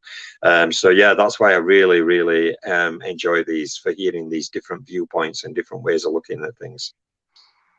Yeah, and I got to thank both you guys for blessing my channel with you, dedicating some time to this, because I know this is a battle. I'm just, while we finish out the show, I'm just going to play some of these other graphics. The guys that didn't come up but deserve their respect too. Joe Choinsky, I threw up, who appeared on your pound for pound lists multiple times, at least 3 times in the early part of your great fighter he was, and bursts. In his era, it's hard to stay at the very top of the sport because people have career-sized years sometimes. But there's another fighter he was a very feared light heavyweight in early 1900s and late 1890s called Charles Kid McCoy. He was a very outstanding light heavyweight fighter. Quick hands, aggressive. He was a very, very good light heavyweight fighter, Charles Kid McCoy. Yeah, he fought Jack Root for the place in the light heavyweight championship. And when Jack Root defeated Charles Kid McCoy, who was known as corkscrew punch, then that's when George Gardner would face Marvin Hart. When he defeated Marvin Hart, then George Gardner and Jack Root faced each other. But Charles Kid McCoy was in a lineup in that mini tournament there to see who would place for that position in the light heavyweight in 1903. Very good fighter. Yeah. And another thing to listeners out there, Charles Kid McCoy is only one of two fighters who beat the great welterweight and middleweight lineal champion Tommy Ryan. Oh, yeah. Charles Kid McCoy is one of only two fighters in over 100 fights to beat Tommy Ryan. So, yeah, Charles Kid McCoy, Incredible. like Scrap alluded to it, yeah, very good fighter. But the light heavyweight division is very rich. It's been a pleasure doing this countdown. I may actually, at some point, once I've got my fighter fact files on my website ready, I'm trying to get all 17 divisions up. I'm working on down to middleweight now, and I've got light, middle, and welter getting ready. But once I get them done, I think I'm going to create another page on my website where I'm going to list my top 20 fighters in every division, just so it's out there. But I would like you guys as well, Random and Scrap, if you both agree, it's okay. When I get round to doing that page, what I want to do is I want to list my top 20 down one side, then your two guys parallel. So from like heavyweight, it'll list Boxing Librarian, Scrapbook Boxing, Random Acoustic Thoughts, and do a top 10 or top 20 list for each division. And I'll chuck it on my website so people who come can look at the three of us lists and contrast and compare them. And you know, may help other people make decisions on when they're rating fighters. If that's okay with you guys. When I get to that, probably. I would love that. No problem. Yeah, that would be very cool. Yeah, that would be very cool. A lot of great light heavyweights did not make the list or only got a shout while we were making someone else's list, like you mentioned, McCoy especially. But yeah, you know, there's just so many guys. Yeah, do you know Virgil Ilder? He had 29 world title fights. Yeah, Virgil was an outstanding. In his era, he dominated. And that was hard because you have to choose 10. I have him up there, perhaps top 20. I have to put him up there for sure. Yeah, and it depends what you're looking for, you know. Carpentier, you know, like Lesnovich. Yes. I mean, a lot of it depends. With combat sports, anyone who stays at the highest levels long enough does lose eventually. And so it's really the angle you come at. Are you looking to pick apart a career and always look at the negative, or just look at what someone did? The positive, you know, people be like, that glass is 15% empty. It's like, no, it's 85% full. You're arguing down from perfect. Who's perfect? No one. Everyone's living a life. We're human beings, and these guys, men and women they're fighting for money. It's not a video game, okay? It's not stats. These are complicated careers, people with their circumstances. They do the best they can, and hopefully they make some money while they're doing it, because they make the sacrifice. Not all of these fighters, many of them didn't get to live a long, full life in part because they shortened their lifespan fighting a tremendous amount, or because circumstance robbed them longevity. But it's been so great having you guys here to do this countdown. Thanks to everyone joining us in the chat. Last time on air, we actually figured out our next one, what we were going to do. Are we ready to do either the lightweights or the heavyweights yet? Oh, we got to do lightweights. Oh, we got to do lightweights. Oh, man. Let's do it in about a couple weeks, do you think? Same thing? Yeah. You got to let me know what you want to do, but lightweight's a great division. Okay, so let's tentatively... I'm all good if we say it for 2 weeks from now. Top 10 lightweight, that's good for me. Oh, pencil me in. Okay, sounds good. Excellent. Well, thank you, everyone, for joining us. And for yet another countdown. This one's going to be tough. This is going to be a tough one. Oh, but this was a nightmare too. It's such a rich history, and the sport's changed. The texture of the sport's changed so much over the years. It just all comes down to criteria, and we refuse to set a criteria. So we're having a discussion, not a my debate. top 5. I'm not saying any names, but my top 5 are already set in stone at lightweight. But the other 5 are going to be hard. But I will again do the best list I can. Yeah, this has been fantastic. Thank you guys both for your time. Thanks to everyone listening. Comment, like, subscribe, visit Hardline Boxing Talk, visit Scrapbook Boxing Museum of the Forgotten Fisticuffs. Go check out that content. I have some content coming up intermittently on my channel, although my schedule just changed, so I'll be able to do more. But look for us 2 weeks from now. I'll stick the thumbnail up. I'll schedule it. Leave us a comment on the channel on your own list, and I'll read it out on air. Big shout out to everyone in the chat. Thank you very much for joining us. Hope you guys have enjoyed the talk. Absolutely. Yeah, it's been a pleasure, everybody. And thanks for joining us. And so our consensus number 1 between the 3 of us, Archie Moore, the great Archie Moore. So he wins. He's at the top of the pile, and righteously so. If we're just talking heavy, just at light heavy, he's the man. And overcoming adversity, he scores 100% on that longest rating. reigning lineal light heavyweight champion in boxing history. Knockout king, one of the all-time finishers. Great coach, great fighter. Stayed at the world-class level long past his physical prime with his intelligence and his toughness. Just brilliant. So we're going to end it on that, Ancient Archie. And thank you, everybody. I think Scrapbook, we're going to add something. I was just going to say 10-year reign at light heavyweight division in the era that he came. And in 1955, that was Rocky Marciano's last fight. And Archie Moore fought Floyd Patterson in 56 for that vacant strap. So Archie Moore is a milestone. He really is.